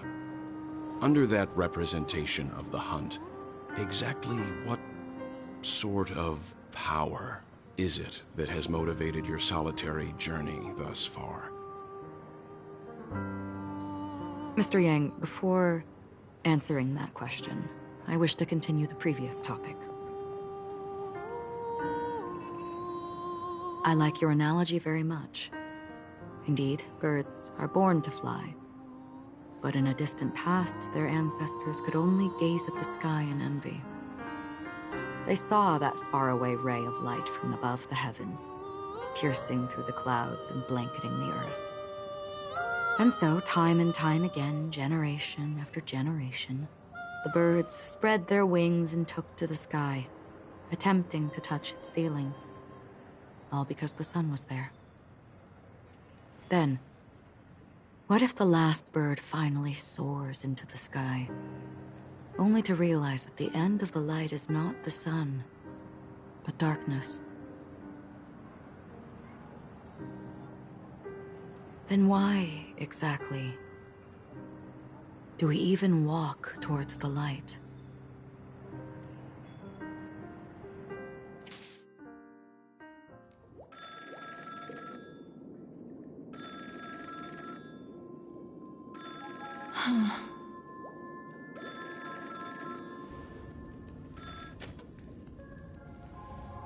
Long time no see.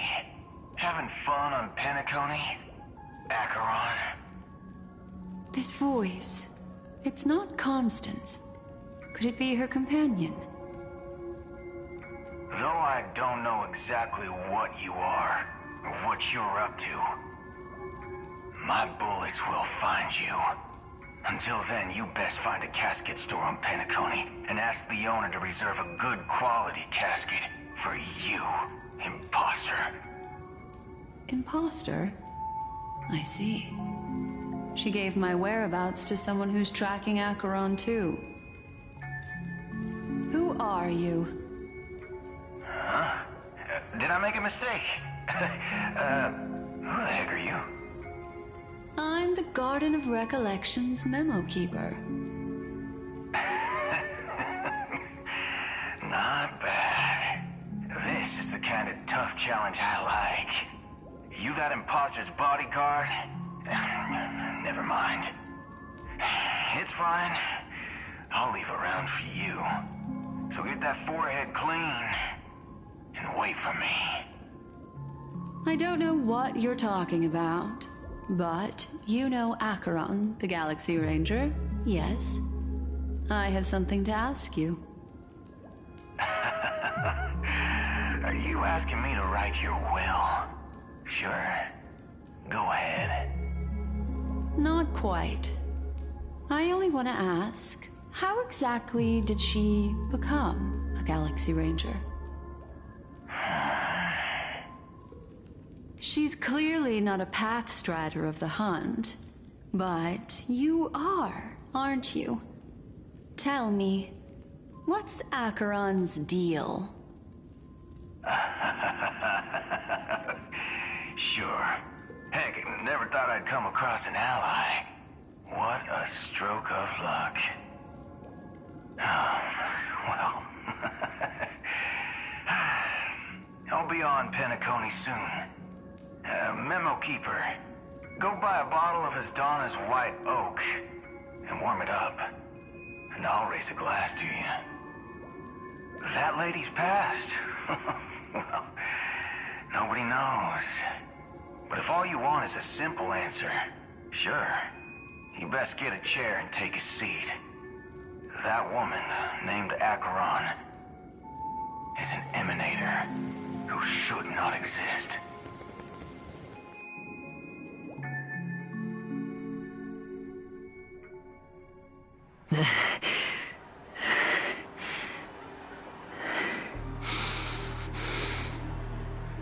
You look pale. Or is that also part of your act? I didn't think you'd have the nerve to show yourself. I thought this was exactly what you wanted. After all, I faithfully fulfilled my duties as you instructed. Just tell me if you can't hold on any longer.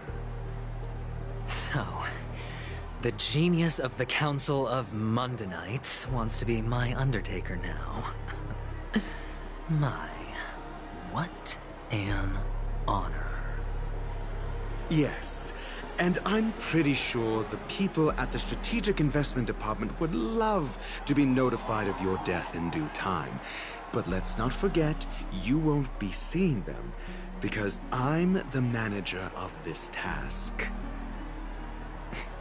Great. Then tell your people that Aventurine is ready to go in 17 system hours.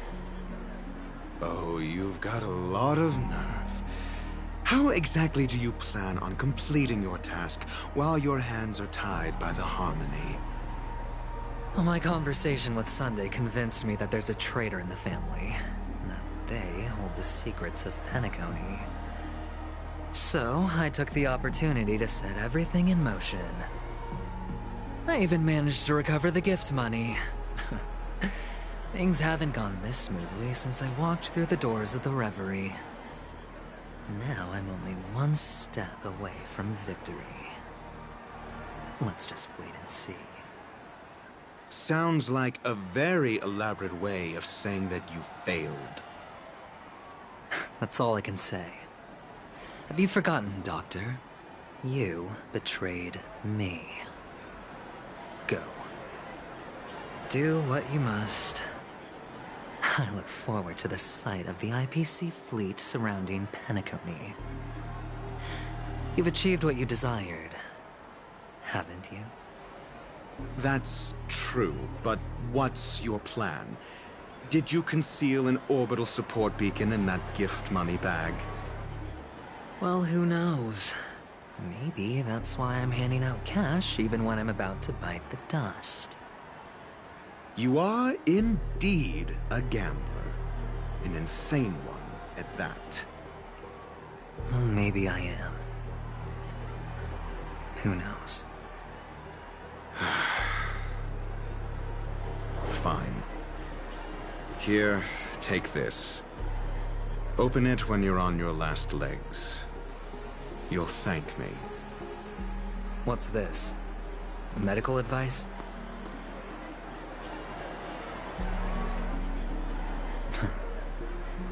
You catch on pretty fast, Doctor. Asking me to solve a case without giving a single clue. How typical of you, you wing-headed scoundrel. But the way you're all on edge about that stowaway...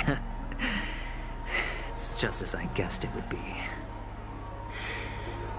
As for now, let the rain of wealth from the IPC fall evenly on everyone.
The world has truly lost its way.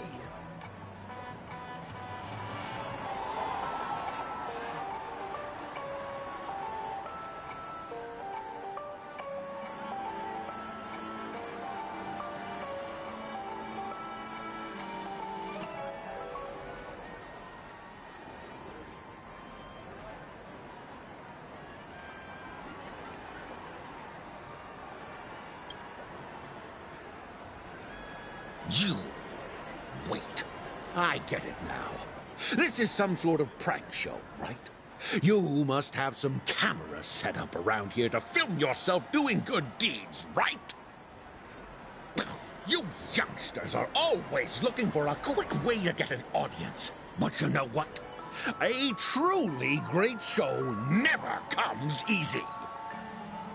A great show will start soon, old man. But before that, I need to ask you something. Do you know where I can find death in this dream? Ah, I see. Another fearless youngster looking for death, huh? Well, let me give you a piece of advice. Don't think you're the first one who's ever thought of that idea. Death? Not even remotely innovative. I bought it from Dr. Edward. He claimed it was some exclusive fancy schmancy stuff. Oh, what a disappointment. The effects were awful. First, some monster covered in eyes stabs you in the gut, and then all you see are blurry glimpses of buildings and lights. The sky was spinning so fast it almost made me puke.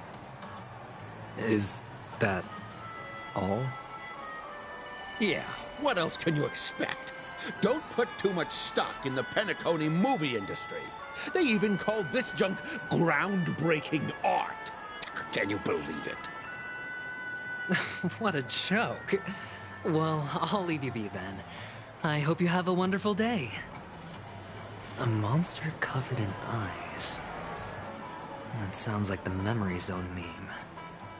But buildings and lights... I don't think those have anything to do with death.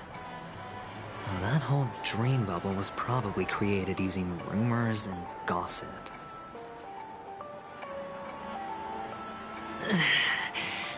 I can feel something inside my head. Is the harmony starting to kick in?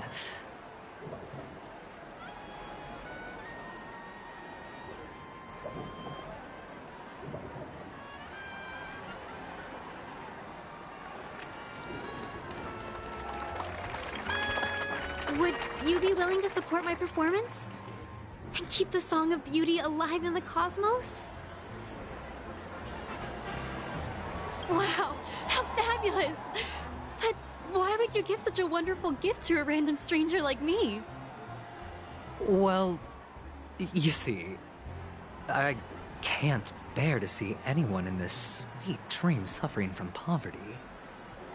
That's incredibly kind of you. Thank you so much, sir. If you ever get the chance, please, feel free to come by and indulge in my singing. Sure thing.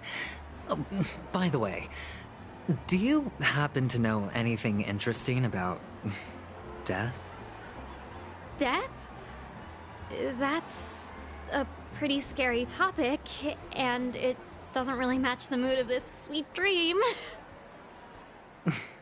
Oh, you see, I'm a tabloid reporter collecting ghost stories in Penacony. As you know, the more chilling the stories, the more attention they get. Maybe you could help me out. Well, if you're up for some gossip, it's not about death, but there have been some rumors about a guest at the reality hotel who fell into a deep sleep and didn't wake up. It was like they were in some sort of coma. Nobody knows what caused it, but luckily the customer eventually regained consciousness. Well, all customers are under the protection of the family, after all. Thank you. This will make for a very juicy headline. May Shibe protect us. Unexplained coma. That's actually what happens to your body if your brain dies in a dream. But unfortunately, the customer ended up waking up in the end.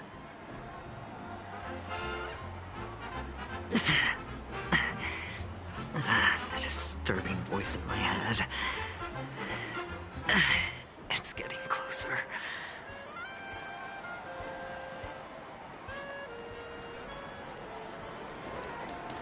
Please do not hit the entertainment.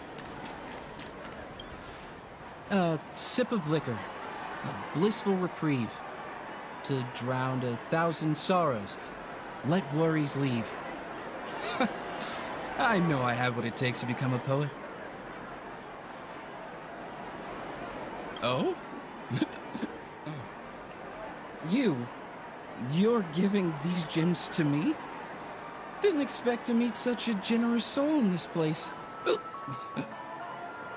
Or are you just pitying me? Well, it really doesn't matter. As long as I have Soul Glad, that's enough. This is just a dream after all. You really shouldn't drink so much Soul Glad, my friend. It's not good for your health. Oh. Maybe I really should quit. But not before meeting the Devil of Soul Glad. The Devil of Soul Glad? Care to elaborate? Yeah. It's a seahorse with a long neck. They say it loves to appear to drunk people, especially the ones who are passed out on the side of the road. How funny. Yeah. Very funny indeed. Thank you.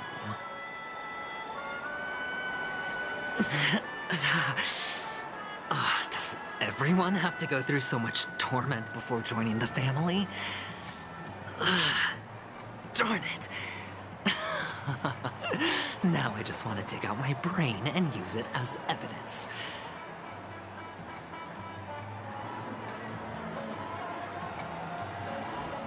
Who cares if everything's full of sugar? Take care, my friend. If you ever find yourself in danger, remember that the hounds are always ready to help.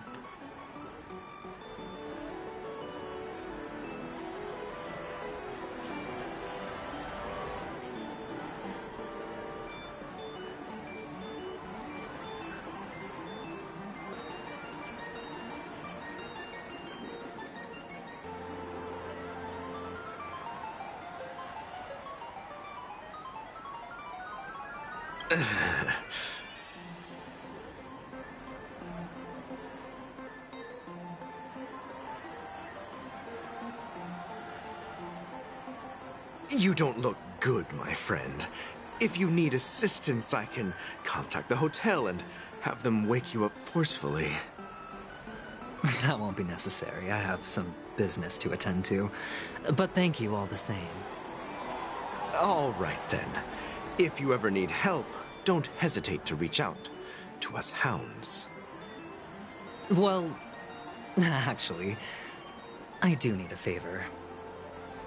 As the most outstanding hound in Penacony, have you come across any stowaways recently? Stowaways? How could there be stowaways in Penacony? We've never had anything like that before. All right. Good luck with your work, then. Ugh, what was I even thinking? Family would never share intel with the IPC.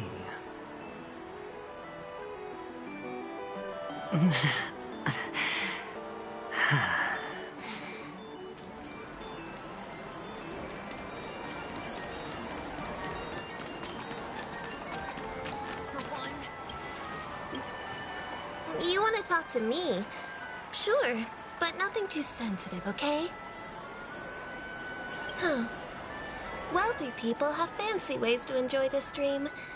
But to be honest, I've never seen anyone who gives out money to others like you. So, are you trying to be the prince from the tale, handing out his gold leaf garment and melting his lead heart in the fire? I'm flattered. I'm no prince, and I just thought these gems would help you speak. So, as an investigative reporter, maybe you've heard something about death? Ah, another curious soul. I see. Well, that was actually the topic I was most into when I entered the industry. But my boss shut it down. How did your boss talk you out of it? Well, she simply said, covering baseless urban legends like that would make us look like some third-rate tabloid. I thought about it, and she had a point. Reporting on stuff like blowing out birthday candles and getting spooked by nightmare ghosts isn't exactly professional material. Guess she's got a point. Thank you for sharing.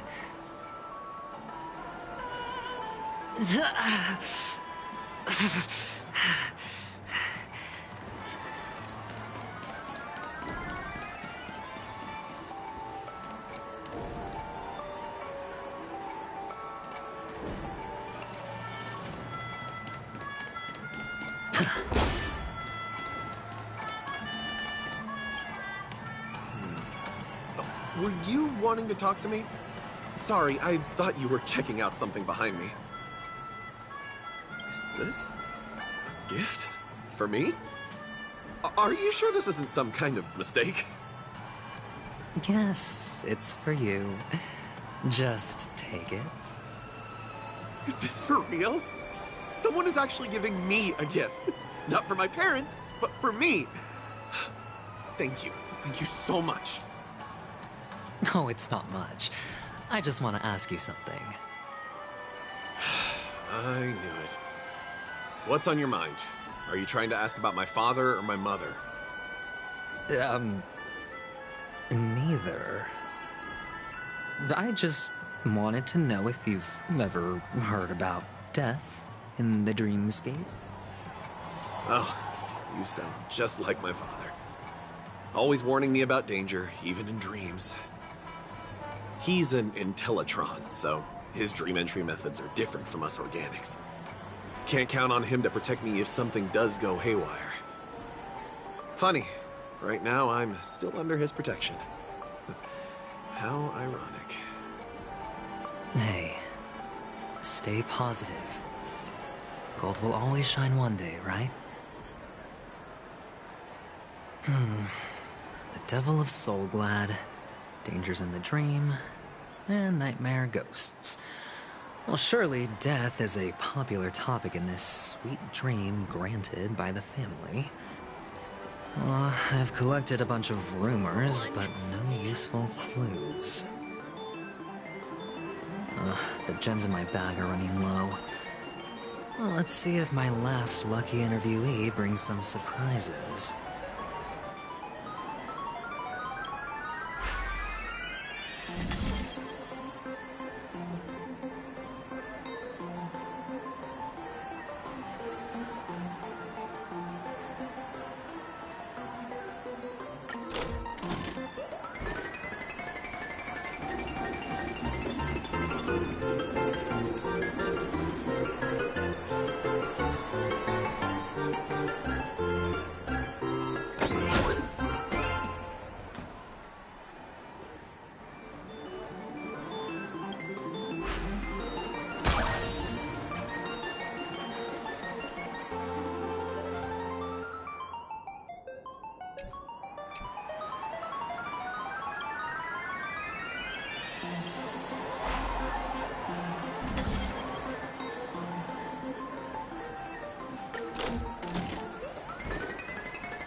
Please do not hit the entertainment facilities.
Remember what I said.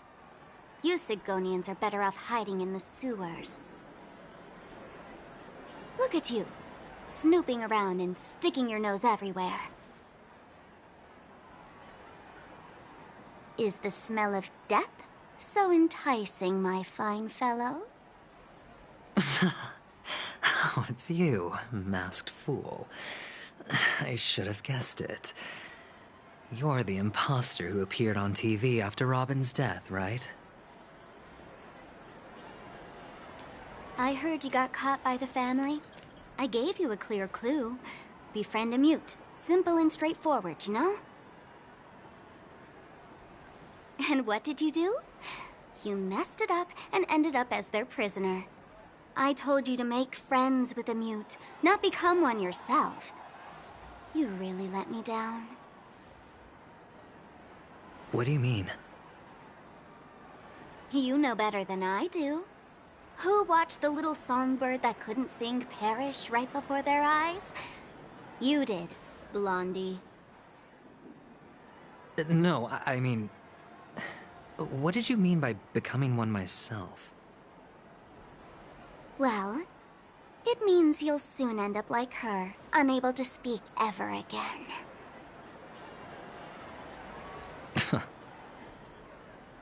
But it's a good thing if you ask me, because... Because I'm getting closer to the truth, right? Oh? Why else do you think I'm handing out cheap trinkets all over the streets, fool? All part of the act. Fool's bait. The more pathetic I seem, the more likely you'll come sniffing around. So, now that I've drawn you out, will you reward me with an answer for my efforts? Why should I help you? Don't you want to see Penacony descend into... chaos? Well, I can make that happen. I just need an answer to one question. Back then, when you asked me to find a mute, did you really mean Robin?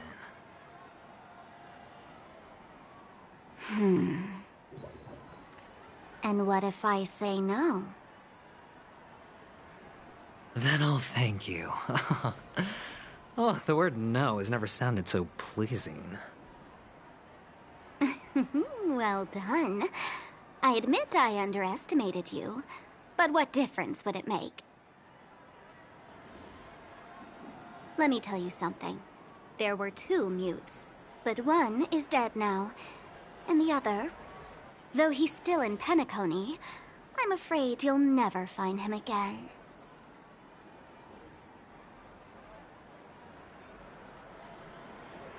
Now I'm completely sure that I was on the right track from the beginning and never strayed, fool.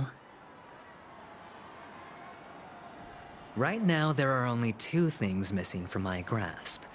The meaning behind the truth, and the means to expose it. How impressive. That's quite a fancy way of saying I haven't learned anything so far. Not exactly. I've gathered enough clues to prove its existence, and that's enough for me. As for the answers to my questions, I'll find them within 16 system hours. Oh, really? Only 16 system hours? Well, let me lend you a hand. Here you go. This is my precious, mutually assured destruction button, and I have one just like it. When either of us presses it, the other and the whole of Penacony will go up in smoke. If you're really so desperate for the IPC to take over Penacony, blowing up the chessboard isn't a bad idea. Start from scratch. That's where the IPC excels, right?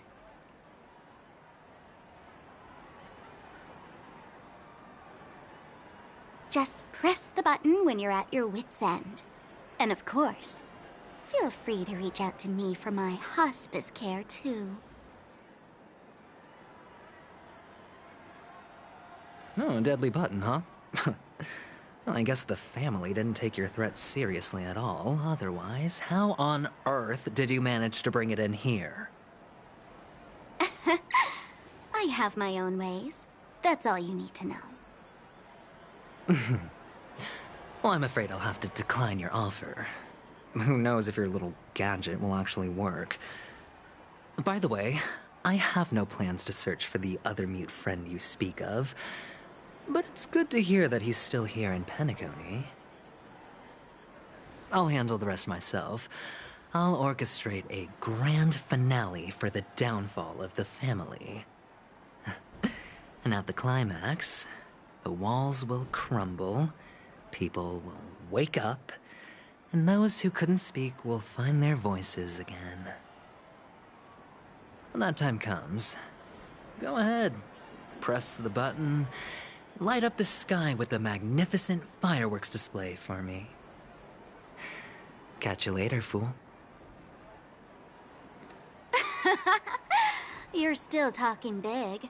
But sure, if that happens, I'll stay true to my word. Just don't let me down now, okay?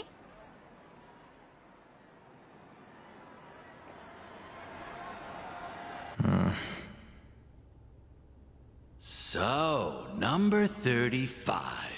You're back. Like your new lucky charm? Can a commodity code really be considered a lucky charm? Silence! I didn't give you permission to speak, you Sigonian hound.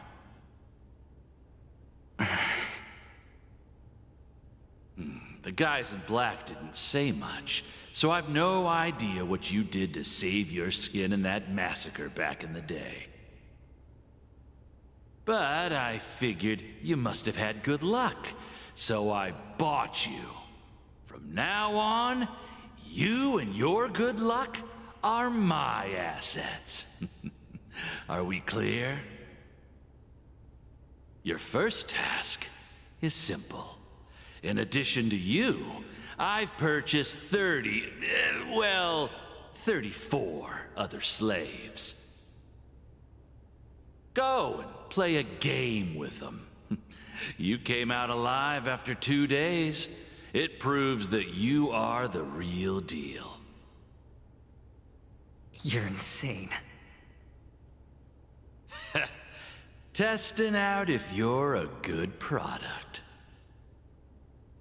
Aren't you worried that the money you spent on me will go to waste? I've got stacks on stacks, Blondie. The slave market is never short of self-righteous brats like you.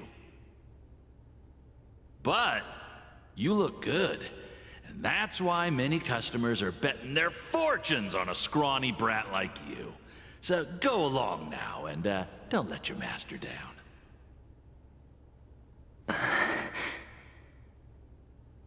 How much did you spend? What? My price. How much did you pay for me? Huh. You really want to know? Well, it was 60 tanba. No more, no less. I'll take my chances. 30 tanba. If I come back alive, you'll give me 30 tanba. Deal?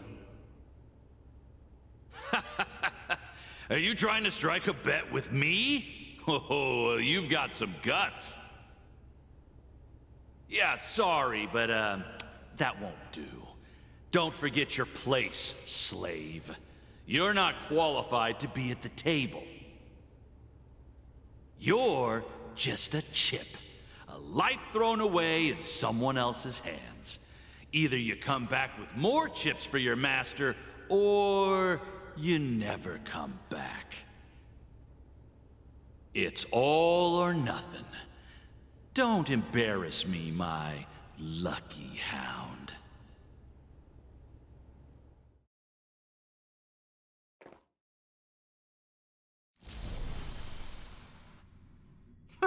What brings you here, Gallagher? Some friends from the old days. Do you have a moment to spare, Siobhan?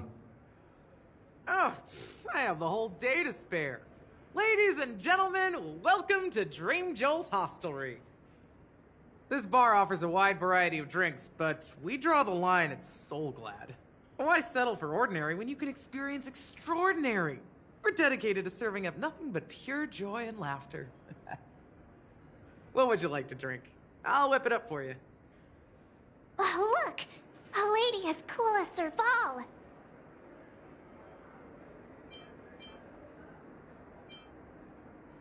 Who's Serval? Will you, introduce me to her? Huh?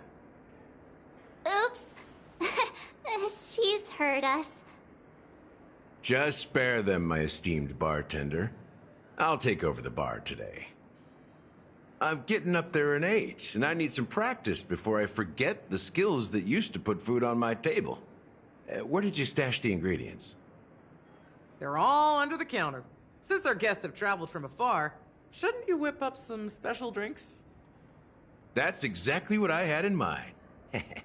Hey, my friends, do me a favor. Go around the bar and bring me any ingredients you fancy. The discussion might take quite some time, so I'll prepare some customized, non-alcoholic drinks for you. In the bar?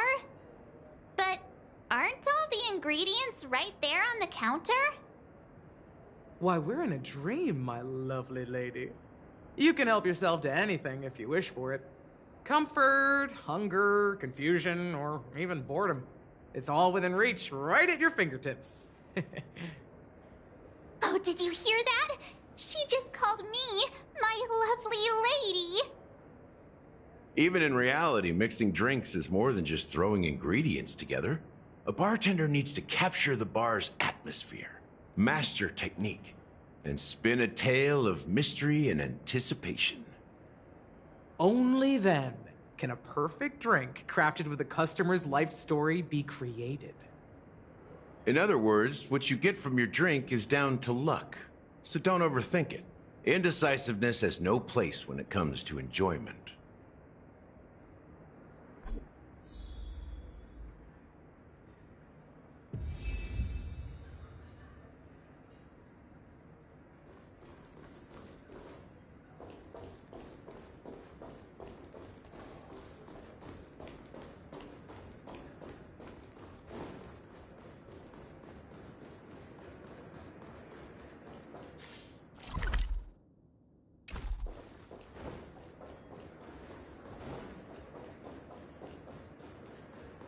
Stream forth, gleam of old flames.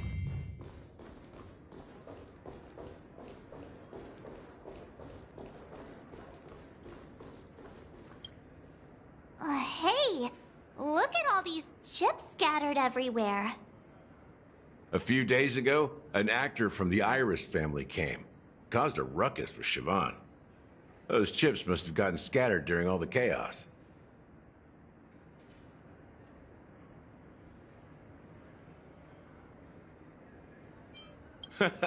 That's a clever metaphor. That being said, opening a bar in this place, filled with monsters, is quite a feat.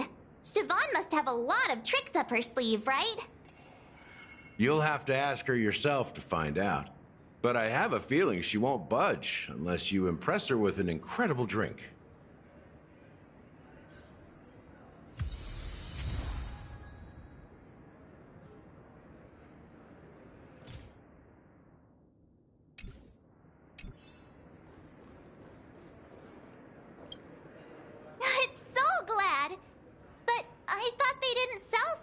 At the bar. Let's give it a shake. Nice, it's still fizzy and has a long shelf life.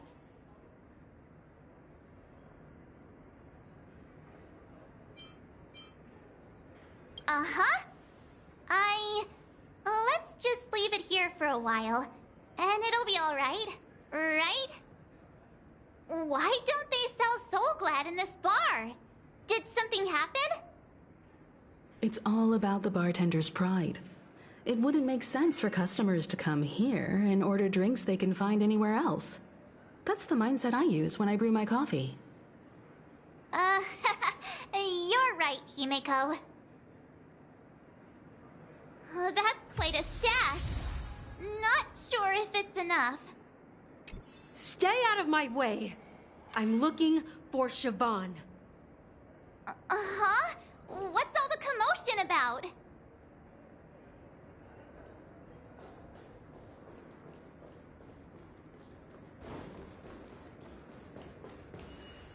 Haven't I made myself clear enough, Miss Amiki? The Dream Jolt Hostelry only welcomes guests who want to enjoy a drink to their heart's content. I'm sorry, but I'm not interested in your proposal. But you have the talent. You'll attract a huge audience. You're destined for the Iris stage, not for this rundown shack. Come with me. We'll become the talk of Penacony, a shining light into every corner of the dreamscape. Please, Siobhan, I really need you. As you see, I'm entertaining my guests. Don't make me repeat myself. Fine. If you don't come along, I'll just sit here and not go anywhere else. Give me a sparkling drink. Sweet. With extra ice. Just one moment. What's her deal? We can't discuss the case with other people hanging around the bar. Hey, can you do that clockwork trick of yours again?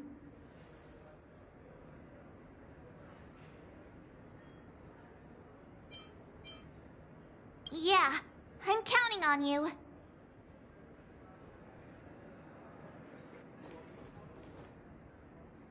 You're one of Siobhan's guests, right? What can I do for you? If you're here to convince me to leave, please stop it. I'll never leave until she accepts my proposal. I just don't get why she won't leave this place. This rundown shack with no customers whatsoever.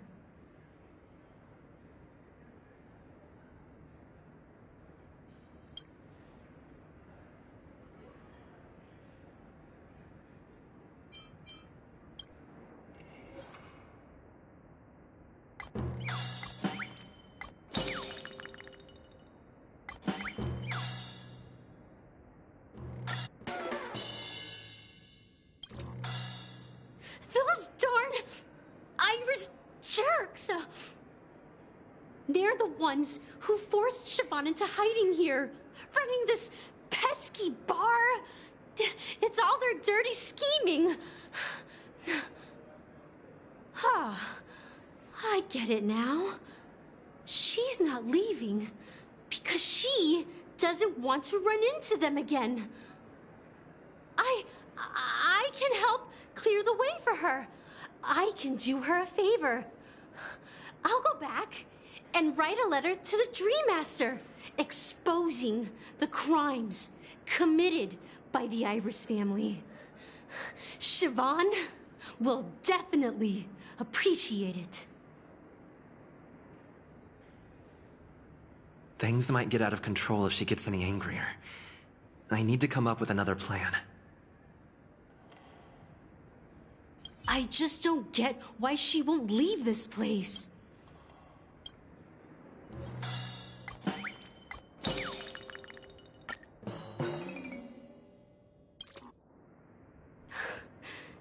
It's ridiculous, right? Our paths were never meant to cross, yet I'm still holding on to her. I'm too timid and shy, longing to shine but afraid of stepping into the spotlight. I need her guidance, because I'll never be able to do anything alone. You don't know Siobhan's past, and you have no clue how radiant she used to be. Even among the talented Iris family, her skill was unmatched. I know she probably thinks I'm just trying to ride her fame to get ahead. But all I want is for her to reclaim her place.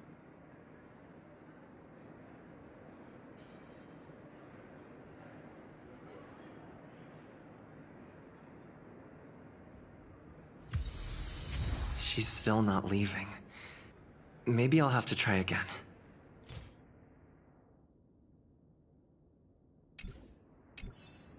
I just don't get why she...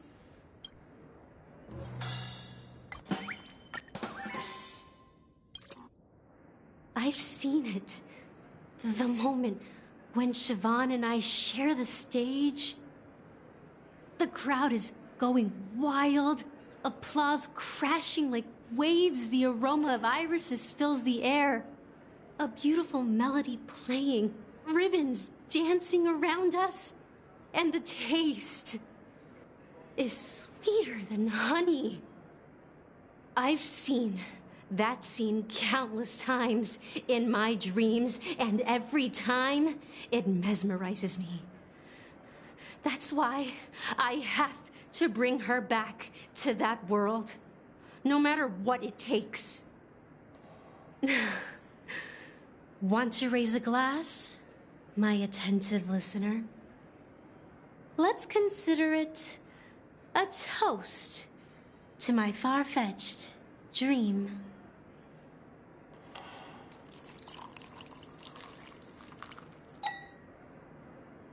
Well, talking to you has got me feeling a bit down. My thoughts are swirling, making my mind clear, and bringing tears to my eyes. Maybe I should find a place to reflect on what Siobhan truly means to me. Here's the payment for the drinks. Please, pass it on to her. I'm leaving now. Amaki has left? That's good for her. Radiant dreams may be enticing, but they're nothing more than dreams. Her drink is on the house. Please keep the money. When you're ready, go to Gallagher. I can tell he's itching to show off his skills.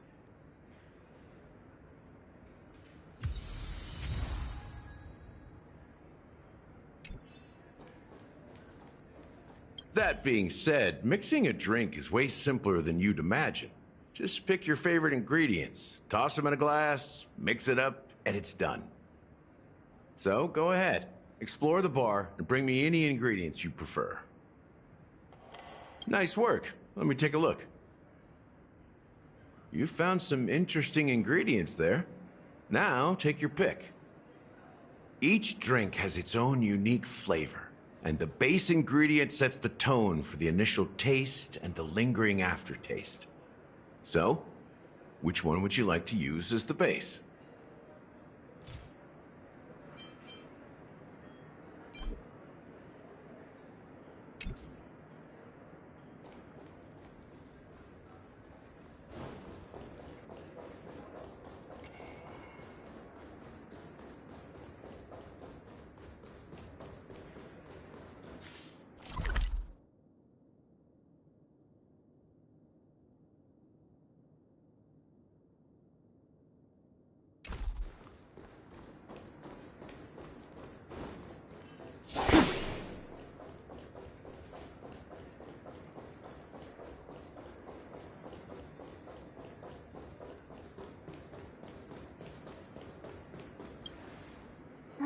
Can this be used for mixing drinks?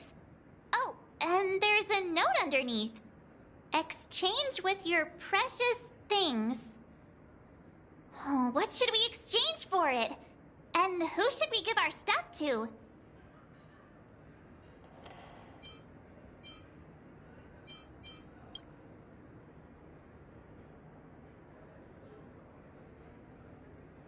Hey, what are you doing? You can't just throw trash. No way. The words on the note are changing. Happiness is the dream of the humble. Does this mean we can take it? Something feels weird about this.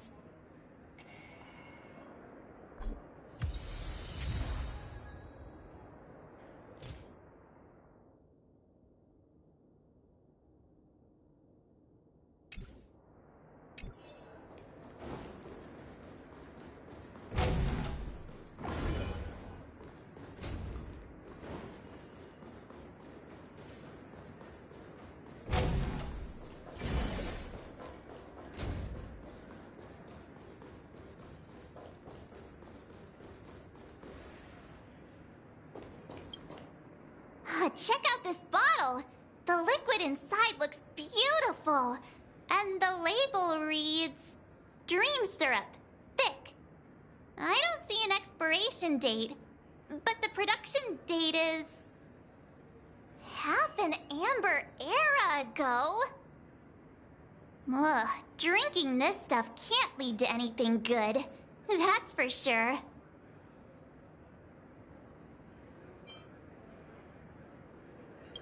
That's true, but this really doesn't seem fresh. Did you find the bottle of syrup I've been hoarding? Don't worry, it's all just a dream and it won't upset your stomach. It's been aging for years and should have a refined taste by now. Feel free to have some. It's perfect for entertaining lovely guests like you. Then we'll keep it for now.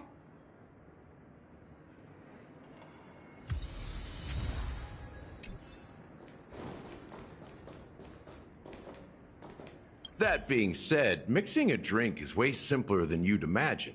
Just pick your favorite and so go ahead. Nice work. You found some interesting ingredients there.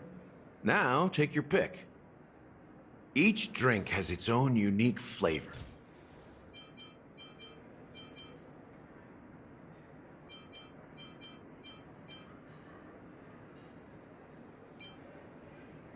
The original formula is said to be Nunu's favorite drink. It's sour and bitter, and the bubbles burst in your throat like swallowing rusty chains, evoking thoughts of dungeons and prisons. Now that you've chosen the base, it's time to pick the adjunct, the ingredient that'll create a marvelous chemical reaction with the base. It should give an unforgettable taste without overpowering the main tone. So, what's your choice for the adjunct?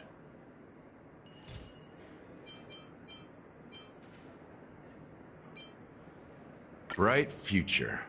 A taste that's been a long time coming. I'll never forget the flavor that danced on my tongue as Mikhail whisked me through the dreamscape wilderness. Those were haunting times.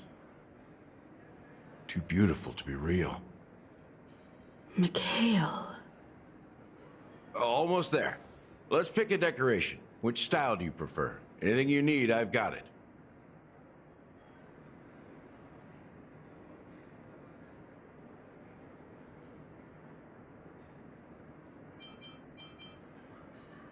A symbol of bravery and dauntlessness. May you break free from your shackles just like he did. Well, it's done. Here's to you, the Nameless, with this glass of a ticket to the boneyard. To the dead and the dying. Well done, Gallagher. You're not over the hill yet. So, are you satisfied? Oh, the flavors! They're way more sophisticated than Soulglad. The richness and layers of these flavors are a masterpiece, especially with the adjuncts. I can taste the spicy and sour notes with a hint of sweetness. I'm not entirely sure what it all means. Maybe Mr. Gallagher can shed some light on it. Well, if you're expecting a profound answer, I'm afraid I'll disappoint you. The imagery it implies is pretty straightforward. It's just a glimpse of what this dream truly tastes like.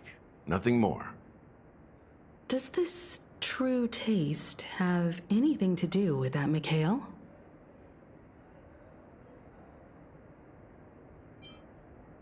Yeah, that name does sound familiar. When you got knocked out by that masked fool girl, I think I heard someone calling that name. Do you remember? I was right about you. You guys seem to know quite a bit. And now there's no reason to hide anything from you anymore. Let's dig deeper into the case, and of course, I'll tell you a story about Mikhail. All right, let's start with what we know based on the clues the family has. It seems that Firefly isn't a local or an invited guest. In other words, She's a stowaway. She managed to fool me at first. My age must be getting the best of me. But here on the planet of festivities, stowaways are a common sight. You're bound to run into one sooner or later. After the incident, the hounds wasted no time searching for that girl in both the dreamscape and reality. But here's the thing. We only received bad news, and the trickiest kind at that. She simply vanished, leaving no trace in the dreamscape or reality, as if she had never come to Penacony at all. Huh? Does that mean...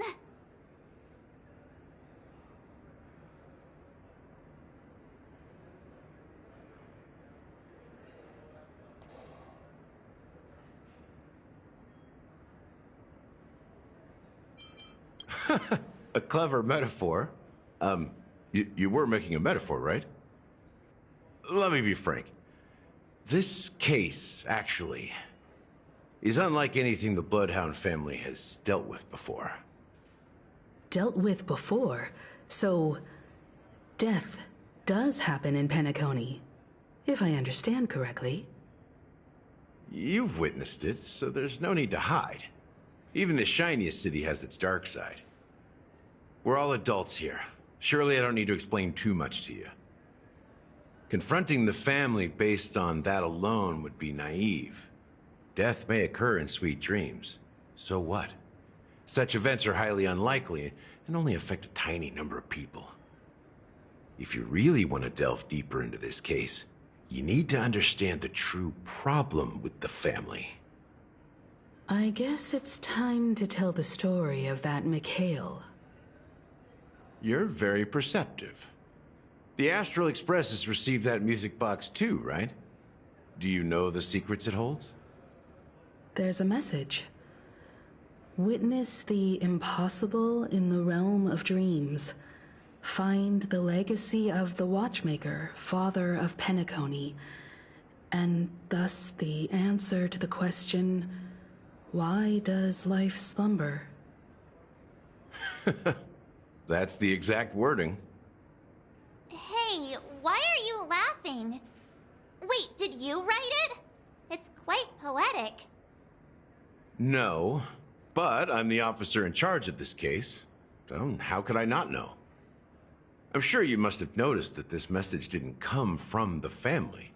You might have even guessed that the relationship between the family and the Watchmaker isn't as close as it seems. That's just our speculation. Actually, it's hard to believe that the father of Penacony and its actual managers are at odds. Now I can assure you that your speculation is absolutely correct. The family has considered the Watchmaker an enemy for a long time, but the hounds haven't been able to track him down, as he seems to be living only in the characters and stories he created. Let me ask you a question. Have you ever wondered why the family allowed the Watchmaker to send out such a ridiculous message to the outside world, inviting you here and causing chaos? So, you want to seize this opportunity to expose the Watchmaker? Well, now you understand why the Oak family authorized the Nameless to assist in the investigation, but kept you in the dark, right? Because the Watchmaker is not the legend of the land of the dreams at all. He's the most shameful stain in the history of Penacony, and he's the root cause of all the anomalies in the dreamscape.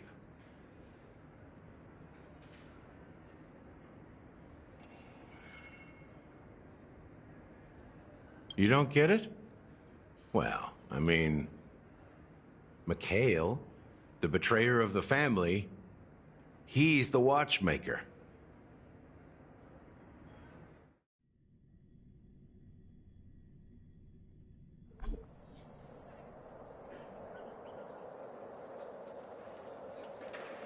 Here we are, Clock Studios theme park, the most popular entertainment center in Penacony.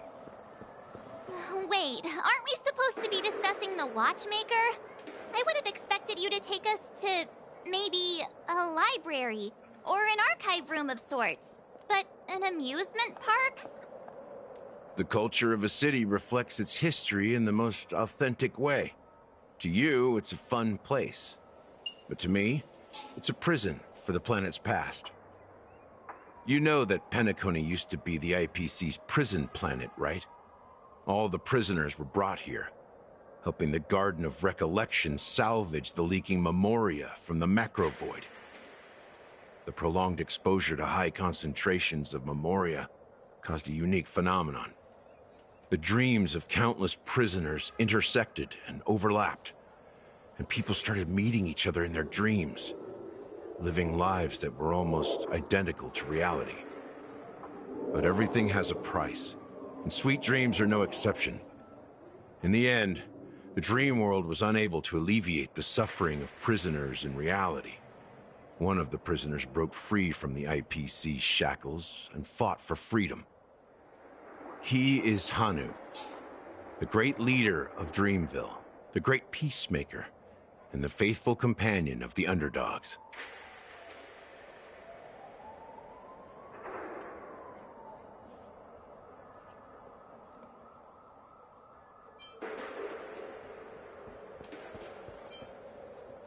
History is always written by the winners. However, it's undeniable that Clocky is an animation that draws from Penacony's actual history. These characters not only exist in Dreamville, but also in the distant past. Once you realize this, you'll understand why we're here. There are so many members of the Bloodhound family around here. They just received a lockdown order, supposedly from Sunday himself. Who knows what it's for?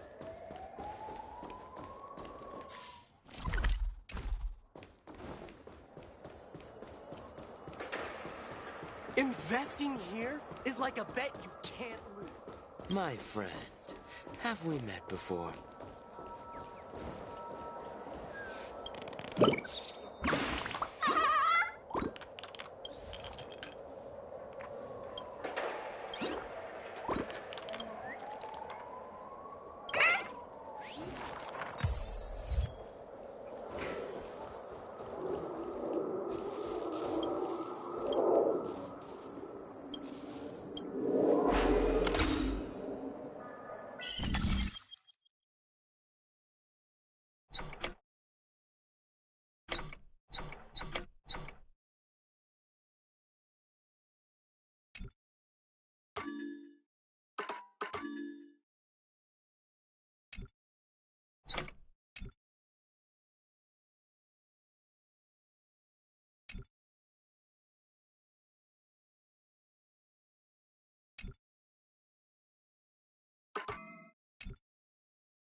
So many of them. I've never seen anything like this, even when they're tracking down suspects.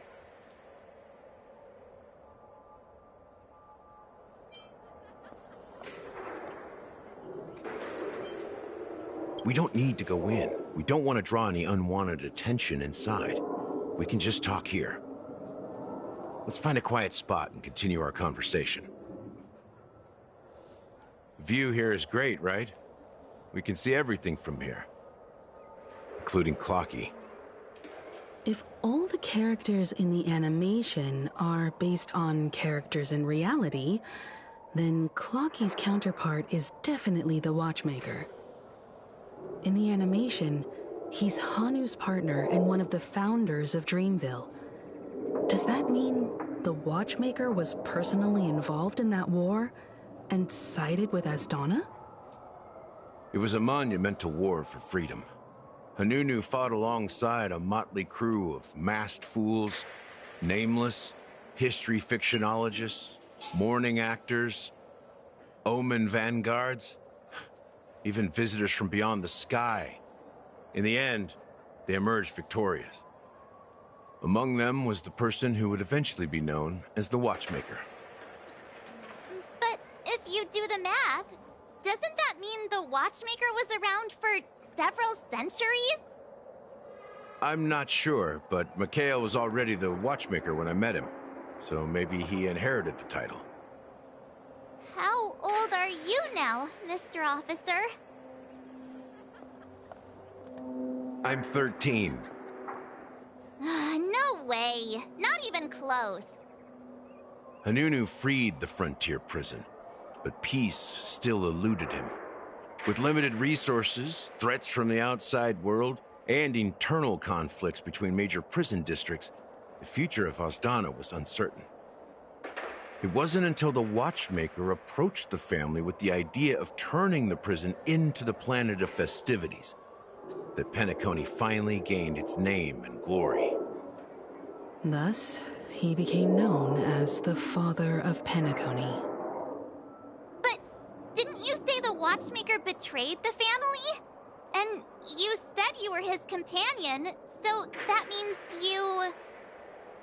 No, I'm not his companion, but rather one of his many children. But I am indeed a traitor. Not to the family, but to Mikhail. What did you do? I did nothing. And that's the worst betrayal of all. Just like you, I had close companions. We dedicated ourselves to Penacony. But the Oak family, they set us up. Mikhail was too old to protect his children anymore. So we left the family to find our own path. We were branded traitors of the Harmony, even though the true traitors were someone else.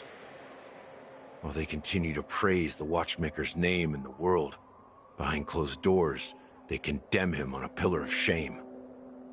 Nevertheless, we wanted to clear his name. We intended to find the real traitor, the one responsible for all this, and restore harmony to Penacony. But we failed. Too much time had passed, and the land of the dreams had become deeply corrupted. After countless fruitless pursuits, I gave up. Like a lost dog. The family accepted me and made me an officer, supposedly as a form of forgiveness. But it was actually a punishment. Since then, I've been completely cut off from my partners and my past. As for Mikhail, I heard he died in obscurity, in a place where no one could find him. That's when I realized that the Penacony I once knew would never return. We're truly sorry for what happened. But this is not the end of the story, right? Apparently, someone has inherited the title of the Watchmaker and has been secretly working against the family all this time.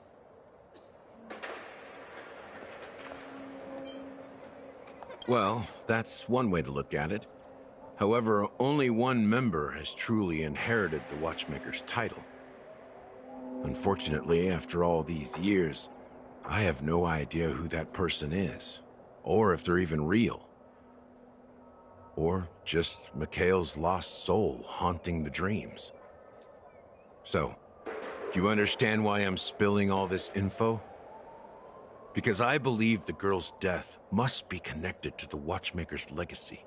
And at the end of all these mysteries, we will find the answers we are seeking. If it really is Mikhail's ghost, I want to meet him. If only for the last time. For those who despise me could form a line from here all the way to the entrance of the hotel. But those willing to look me in the eye and hear me out? Let's just say, there won't be many. I've told you all I know is a sign of gratitude. Thank you for listening to this old dog. Bark and all. Something just happened at the theme park. Now if you'll excuse me, good luck to all of you. How ironic. What's so different between the stowaways projected by Penacony today and the dream seekers once hailed as pioneers several amber eras ago? Gallagher does have a troubled past, it seems. While Firefly's whereabouts remain a mystery, his stories shed light on our suspicions about the true identity of the Watchmaker, his connection to the family, and the power struggles hidden behind sweet dreams and death. Exactly. Gallagher suggests that the real traitor is someone else, probably within the Oak family. That lines up with what we've gathered so far. Firefly got involved in this mess because of the legacy, and now we're sure that Aventurine's accusations against Acheron are baseless. You're really into Clocky, huh? He's just a fictional character, not a real person. Speaking of which, that Clocky who only reveals himself to you is quite intriguing. It's a shame we've never met him since then. Now that we've confirmed a lot of our suspicions, let's take a moment to think about the clues we have. Send a message to Welt and see how things are going on his end.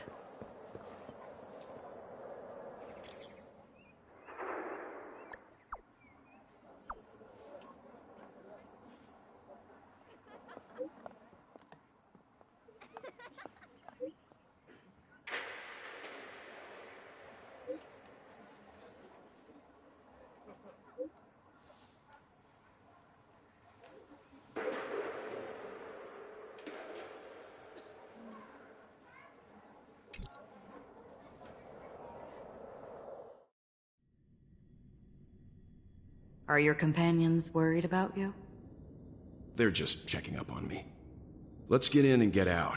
Seems they've made some progress. Looks like we're about to enter the depths of Dewlight Pavilion. It's been a smooth ride. Almost too smooth for a heavily guarded mansion. Let's see if there's anyone waiting to greet us.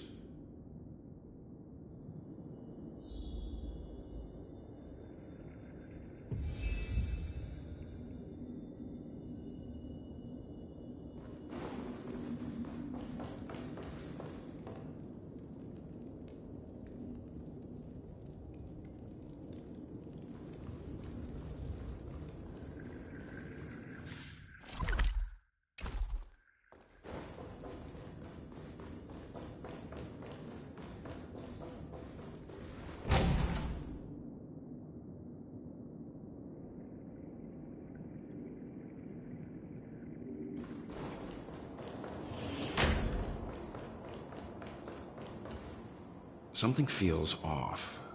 A grand mansion like this and not a butler or servant in sight. Could it be due to the disruption caused by the emergency? Well, this door is open. Looks like we'll have to investigate ourselves. Let's proceed with caution. Just one moment.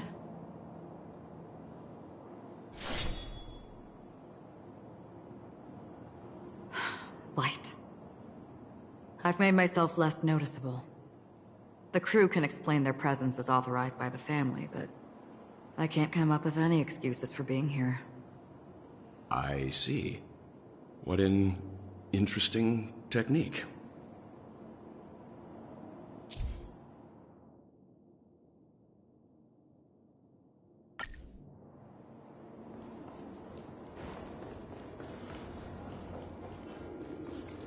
Stream forth, the gleam of old blades.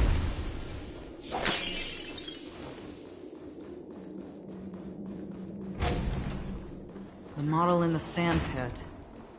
It's the golden hour, isn't it? Maybe the heads of the family used that model for discussing important... The footprints here are different from the rest. Two sets of them. Looks like outsiders might have passed through here not long ago.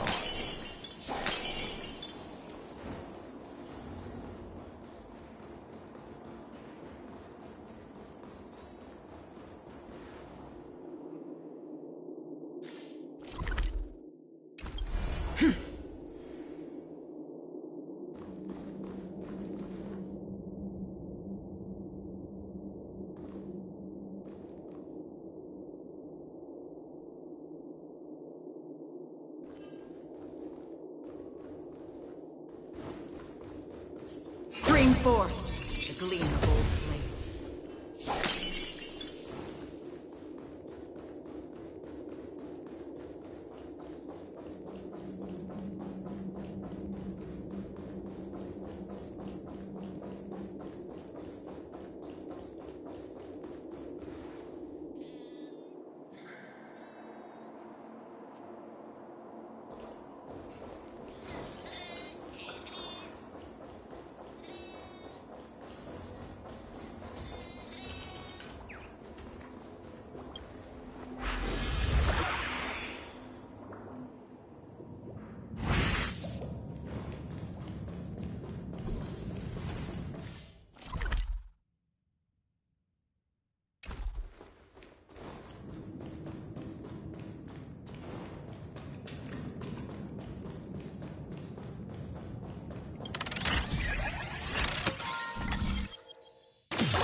Stream forth, the gleam of old blades.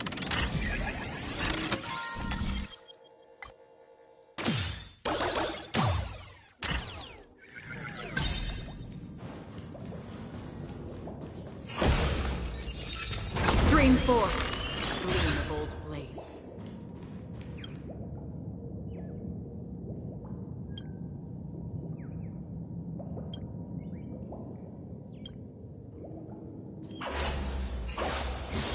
Stream forth, the gleam of old blades.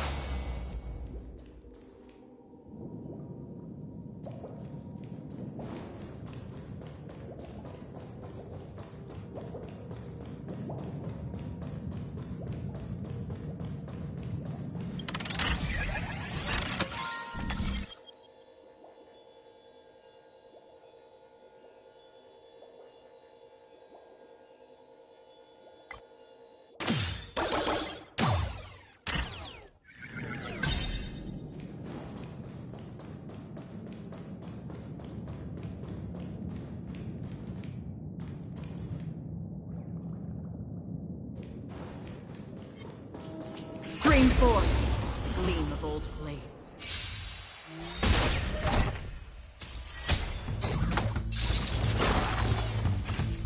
Net markers activate. Time for a good old counterattack.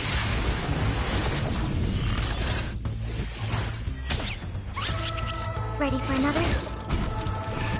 Ill fate descends. I weep for the departed. It too shall fall.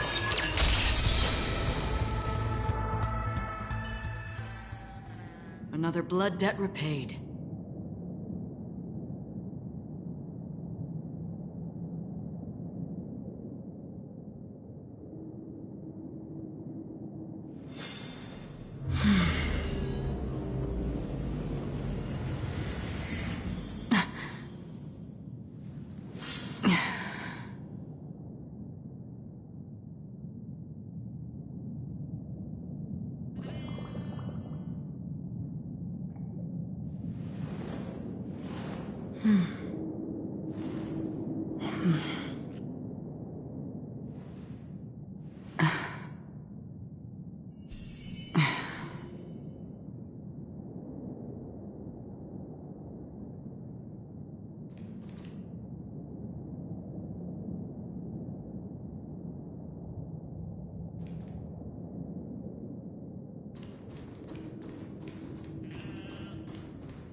forth, the gleam of gold.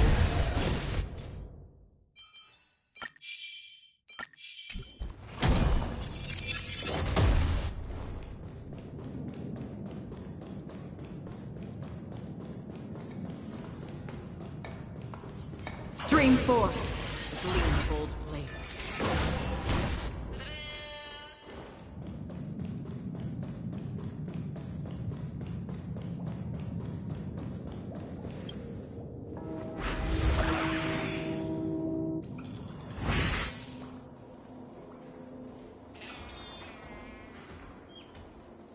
Stream forth, the gleam of gold blades.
Netmarkers activate. Time for a good old counterattack.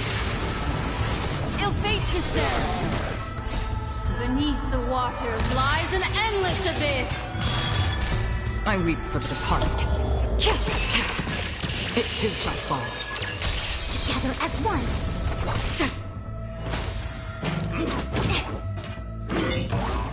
Ready for another?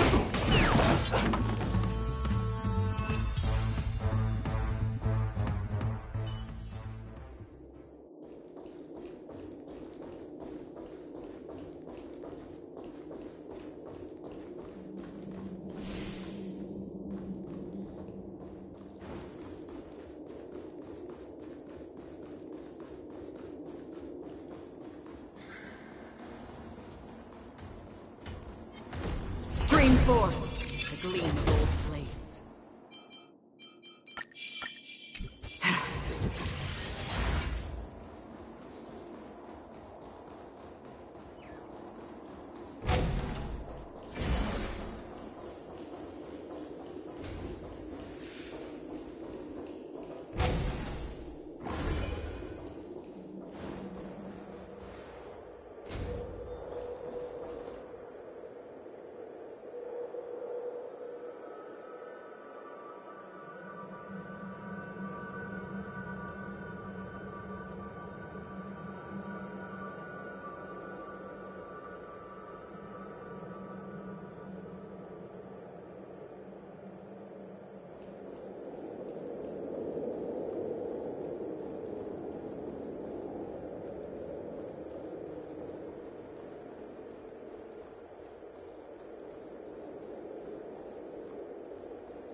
While there aren't any people in this mansion, they've set up quite a few mimetic guards to patrol this place.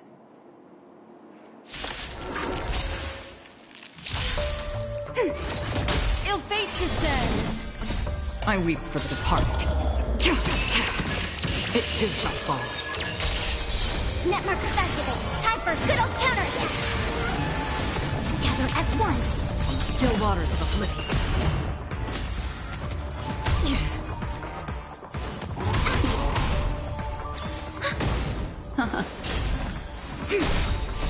Human creations. For oblivion. Ready for another? Net markers activate. Time for good old counterattack. I weep for the departed. It too shall fall. Look, it dropped something. A note. Looks like instructions from the butler for the other servants. It seems like the mansion's entire workforce were assigned other tasks before Robin's death. It must have been a big project to require that much manpower. The Charmony Festival, perhaps. But no matter what their main priorities are, there should always be someone left at the mansion, right? So you're saying someone deliberately cleared the place out? Yeah, but I don't know why.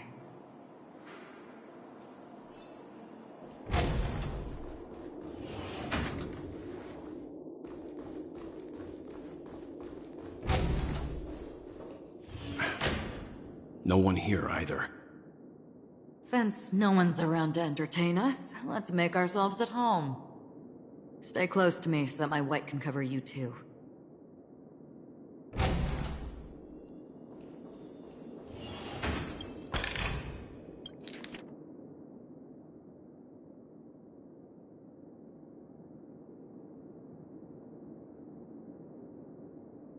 As soon as I and the rest of the crew arrived in Penacony, Mr. Sunday and Robin showed up to greet us.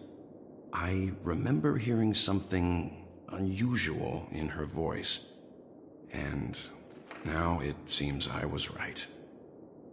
Robin believed it was because the harmony had been tampered with somehow. But as far as I know, there aren't many entities capable of interfering with the power of paths. Meaning? If there really is a traitor within the family, that person must hold a high position or possess unimaginable strength. That would explain why Mr. Sunday has been having such difficulty in catching the traitor.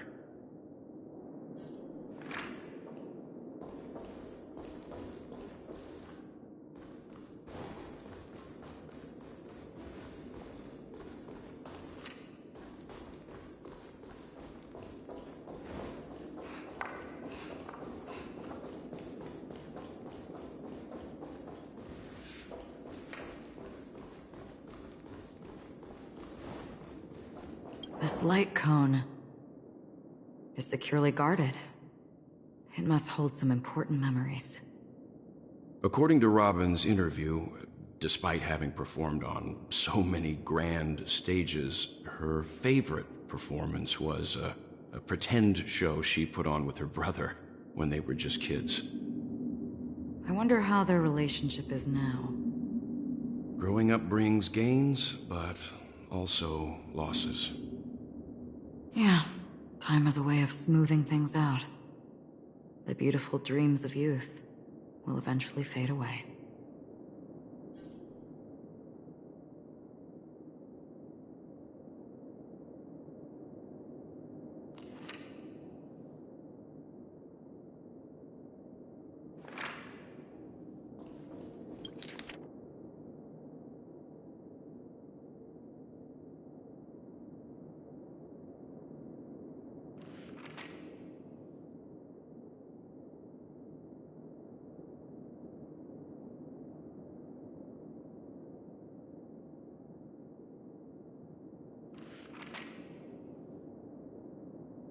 The information about Robin, Firefly, and the other victims. I don't see any commonalities among them. Looks like the rumors were right. Death does seem to be targeting random victims. And based on Sunday's notes, he's no stranger to death. He's just surprised that it has resurfaced.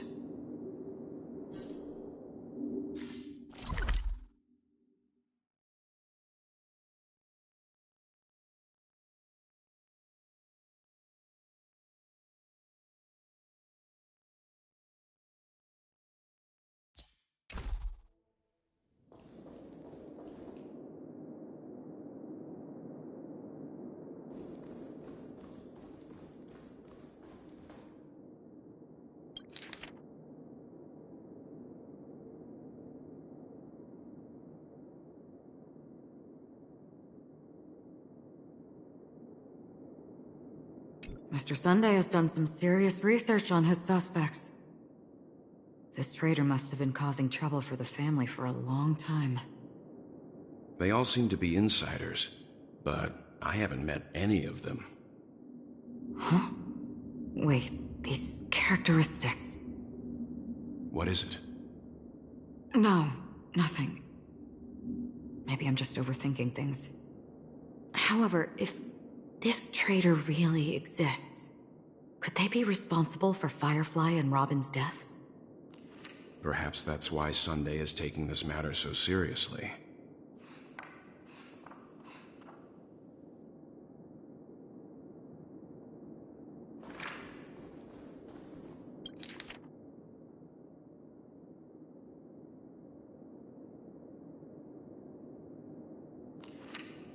It seems neither the Dream Master of Penacony nor this old Odie is happy with Sunday's recent performance. They don't seem to care much about death. Instead, they're more concerned about the Charmony Festival and the Watchmaker. Maybe the other family heads don't think death is a big deal. One thing's for sure. There's a lot of internal conflict within the family, and everybody has their own agenda. That's all for now. Nothing more noteworthy. Before coming here, I had all sorts of scenarios in my head about dealing with the family. I did not expect an empty mansion. Watch out. Someone's approaching. I don't think trespassing on forbidden areas is the way to be a guest, Mr. Yang. And... Acheron? The Galaxy Ranger? Our apologies, Mr. Sunday. Nobody came to greet us, so we entered without permission. I hope you can forgive us. But even if there's no one to greet you, you should wait for the host. Don't you agree? Even without the famous Galaxy Ranger. As far as I know, the crew has officially accepted the family's commission, so coming here will be unnecessary for you. On the contrary, that's exactly why we're here. To ask you about the case and gather more information. We don't want any loose ends. Well, since you've come with goodwill, I have no reason to show you the door. Rest assured, he hasn't figured out that we went through those documents. While the truth remains a mystery, I'm getting close to it. I assure you that the traitor will soon pay the price. Let's hope justice will prevail soon. I have a question for you, if you don't mind. How did the family come to the conclusion that the murderer was within the family? With all due respect, it's in the IPC's interest to wreak havoc before the Charmony Festival, and the family has every reason to suspect the IPC's involvement. Well, other family heads share the same suspicions as you. But, in my opinion, the true murderer would never have drawn as much attention as that ambassador did. Not to mention, I personally shackled him a while ago. However, I'll give you a suggestion regarding your suspicions, Mr. Yang. You should be more cautious of Aventurine. While the wicked can't break through high walls, they can plunge their evil dagger into the heart of the righteous. He's a businessman, not some philanthropist. But right now, he's out there handing out his wealth on the streets. And he went to the Clock Studios theme park all by himself.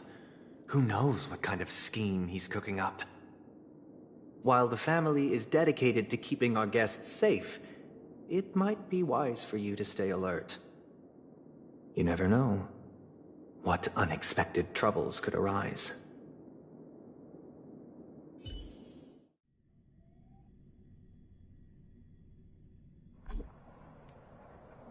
According to a Pierpoint hotline tip, there was a major breakthrough in the shocking Ejhazio Aventurine case. The suspect has been arrested. This fraud case has been linked to many departments within the Interastral Peace Corporation and the Intelligentsia Guild, causing a large drain in manpower and resources, resulting in the IPC taking a massive loss. The case's main suspect originates from Sigonia 4 and is one of the survivors of the second Kataka Abjin extinction event, who does not carry an interstellar refugee travel permit. As per Strategic Investment Department Head Diamond's sentiments, the IPC has appropriately relocated the suspect in the spirit of the Charter and will continue to conduct further investigations as to the motive of the suspect. What pretty eyes. Tell me, do they shine in the dark? Well, if they did, I'd sell them in a heartbeat. You don't know how many people long for your eyes to be closed forever. As a servant, you should not resist your master. Yet, you went and killed that man anyway. No lawyer has the audacity to defend you. Perhaps you ought to represent yourself. Not difficult, but definitely pointless. You're pretty confident on your eloquence. Did you also think that when you lied to the Intelligentsia Guild? Ask and you shall receive. You wanted the perfect construction material. All I did was offer a possibility. It was just a small wager. If your luck holds out, the IPC will dig something up from the golden sands of Ejhazio. Maybe even the Sand King's remains. Pity your luck has run out. I'll admit that. What I'm more curious about, though, is why such a grand scheme failed to benefit anyone in the end, including the perpetrator himself. Madam, I already have what I want. To be brought before you for the next high-stakes gamble. Then let's talk about the second gamble. Tell me, what are you prepared to wager this time? My life. I bet you won't send me to the gallows. What do you want, then? I want your Lenore to meet with me. I have something to say. And then what? I want cash. It can't be that simple, can it? It is that simple. 30 tanbas. The remainder of my market value. 30 tanbas. No more, no less. With this money, I'll climb to even greater heights than you. Grasp even more riches than you. I wager you won't give me this chance. Which is why you should call him here. Interesting. A pity Diamond won't see you. No one gets to see him. From here on out, I am Diamond's representative, and I will decide on his behalf. You're wrong. 30 tanbas. I'll give you that. And much more than that. Wealth, status, power. The IPC will give you whatever you want, even what you don't want. Kakavasha. A good name, but unfortunately destined to be buried in the dirt. You, though, you deserve to live, to create even more wealth for us. Go, pick the clothes you like, then choose your desired identity. And then, use them well, child. May your plans never suffer failure. Life is like a long-term investment. Those who choose correctly, do the correct things, reach the correct outcomes, and show the world their value. People can't always make the right choices in their lives. But luck has always been on my side. I've never lost. Is it because Gayathra blesses me? Well, if that's the case, she must also be looking upon me right now. My success is inevitable. But what then? Even if I overcome this difficult trial, what would come next? What awaits me after this glorious gamble? An even more glorious one? Will I return triumphant with unending riches after countless successes, or will I encounter failure? Never to return.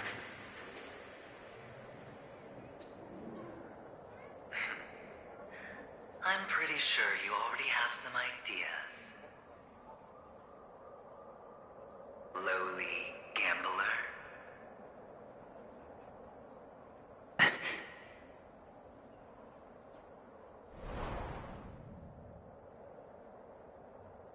What? What? What?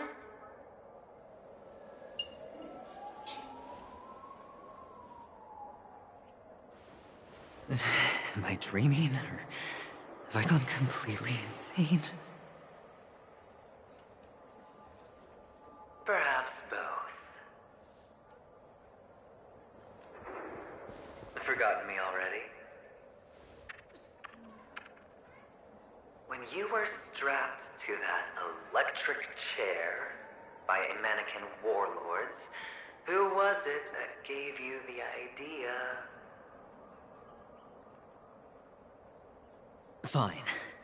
I may be crazy, but I'm not stupid. Get out of my head, newborn of the Harmony. The Harmony? Oh, don't play the fool. It's not the first time we've met. No need to be so polite. I'm you, and perhaps even more aware of yourself than you. Of what exactly you want. You're dying. And you still want to drag a bunch of unfortunate fools with you through death's door. That's why you're here, isn't it? A grand unveiling. You really think you can pull it off? Why not? Well, you may have fooled everyone, but you can't fool yourself. I can show you. Before you're entirely gone, I'll be with you for the last stretch of your road. Let's have a heart-to-heart while we walk.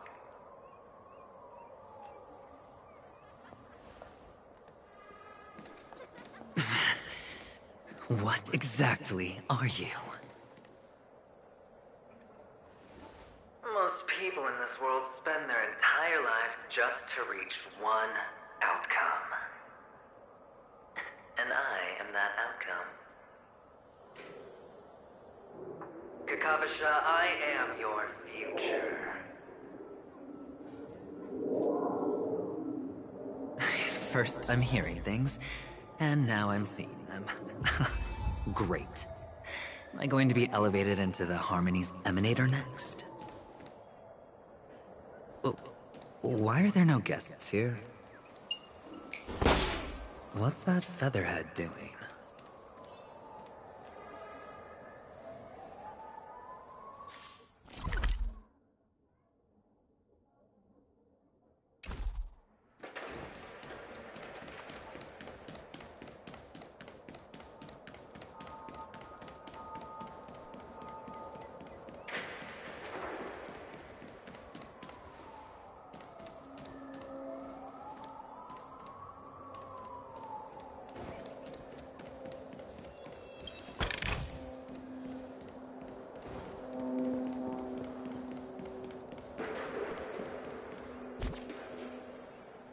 Just a Pepeshi? No. A child.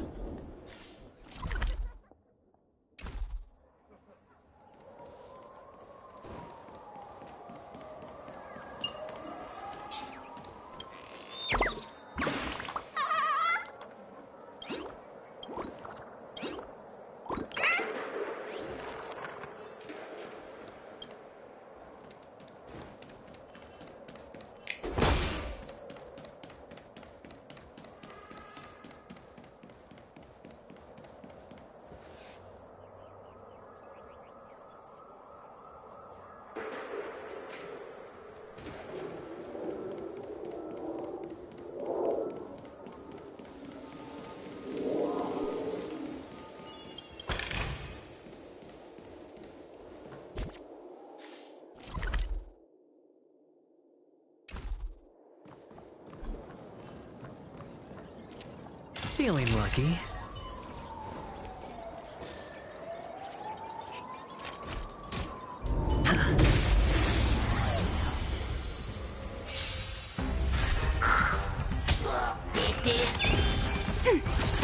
Ill fate descends. Still waters of oblivion. I weep for the departed. It too shall fall. Ready for another? Net markers activate. Time for a good old counterattack. Ill tidings manifest. Beneath the waters lies an endless abyss. Free will.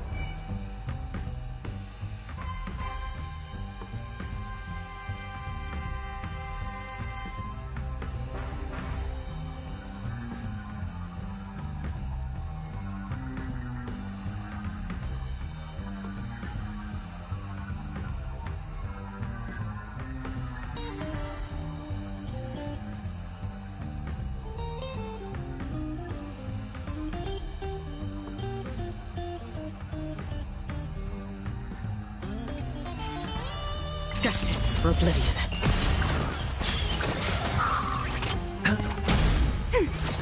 Ill fate descends.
I thought miners weren't allowed in Golden Hour.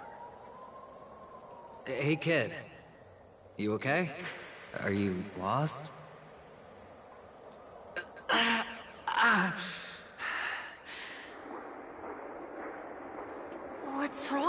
mister. You don't look well.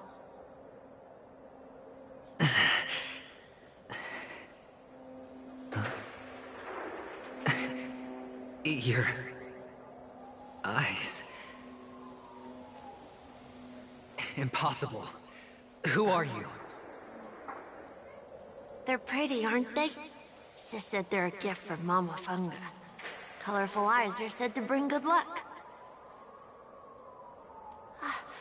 Mister, you have pretty eyes too. Beautiful.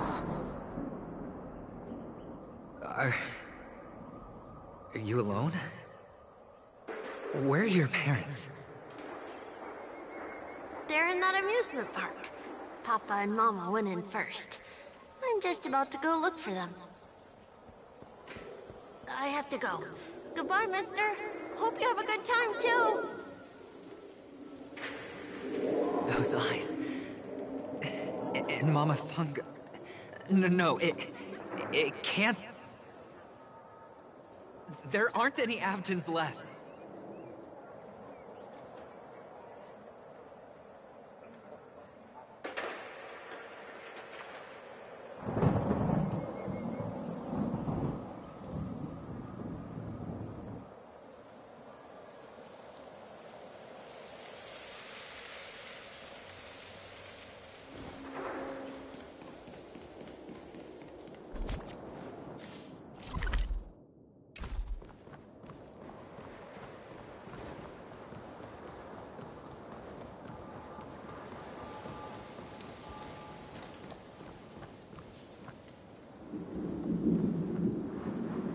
Feeling lucky.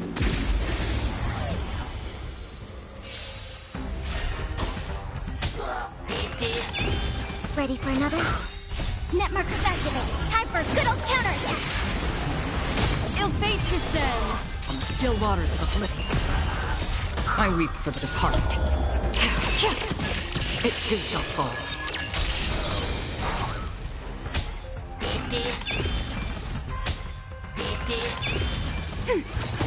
Ill tidings manifest. Beneath the waters lies an endless abyss. Destined for oblivion.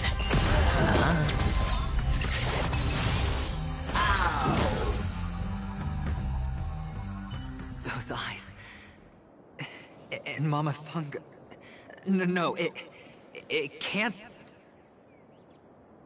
There aren't any Avgens left.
Feeling lucky.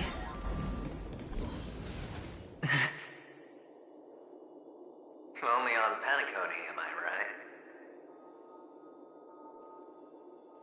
What are you still doing here?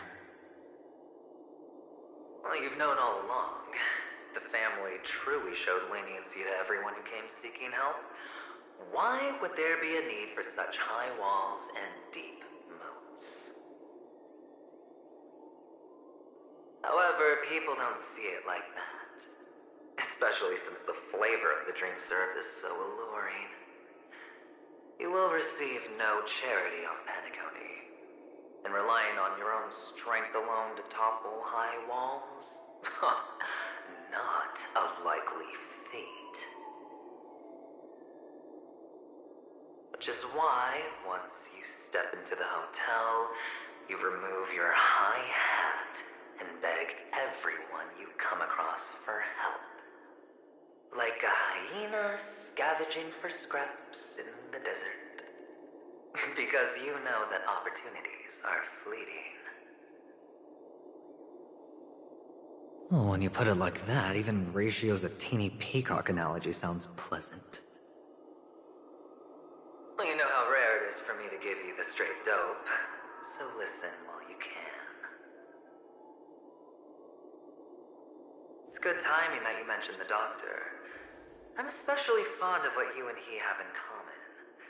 The conspiracies, calculations.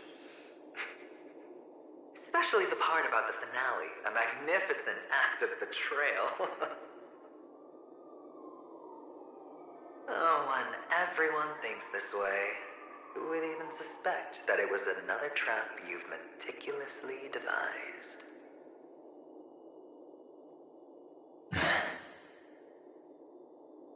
Go on. Tell me I'm right. You know who you really are, Mr. Cavalier Gambler. Uptight, overcautious, massive inferiority complex. You've won so much, and you're still so afraid of losing. They only see your big bets, your bravado, the full house, the straight blush. They don't know the other hand is below the table, clutching your chips for dear life. It's a heck of an act. No wonder the tavern sent you an invite. You're a natural kid. You don't stop at fooling the audience, you fool yourself too. Well, the best way to prevent others from seeing your true colors is first being able to fool yourself. Of course. I know you all too well. But it's strange. Why did you decline that invitation? You had the chance to embrace elation. Was that not what you most wanted? But you chose the IPC instead. For the preservation? I doubt it. Do you even have anything in common with the preservation? Oh, I thought you knew. Didn't you say you had me pegged? We're done. Either stop talking or disappear from my sight. That's fine. But who exactly is about to disappear here? Well, it's not going to be me, anyway.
Playing hide and seek. I'm really good at this.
Ready for another?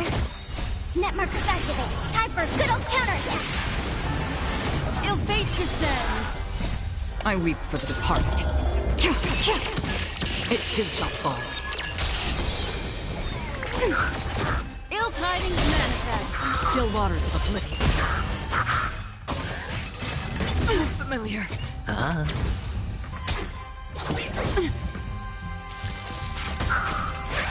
Ready for another? Ill fate descends. Destined for oblivion.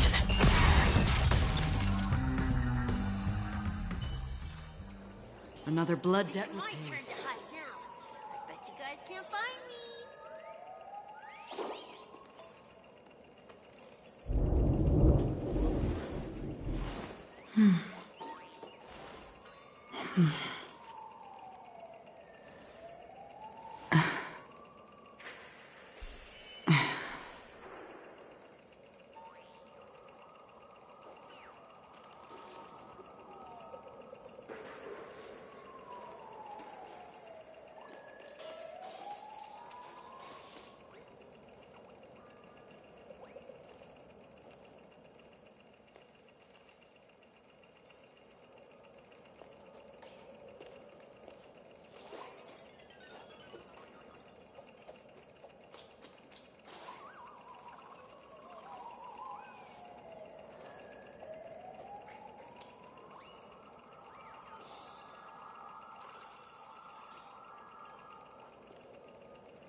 Net markers activate. Time for a good old counterattack.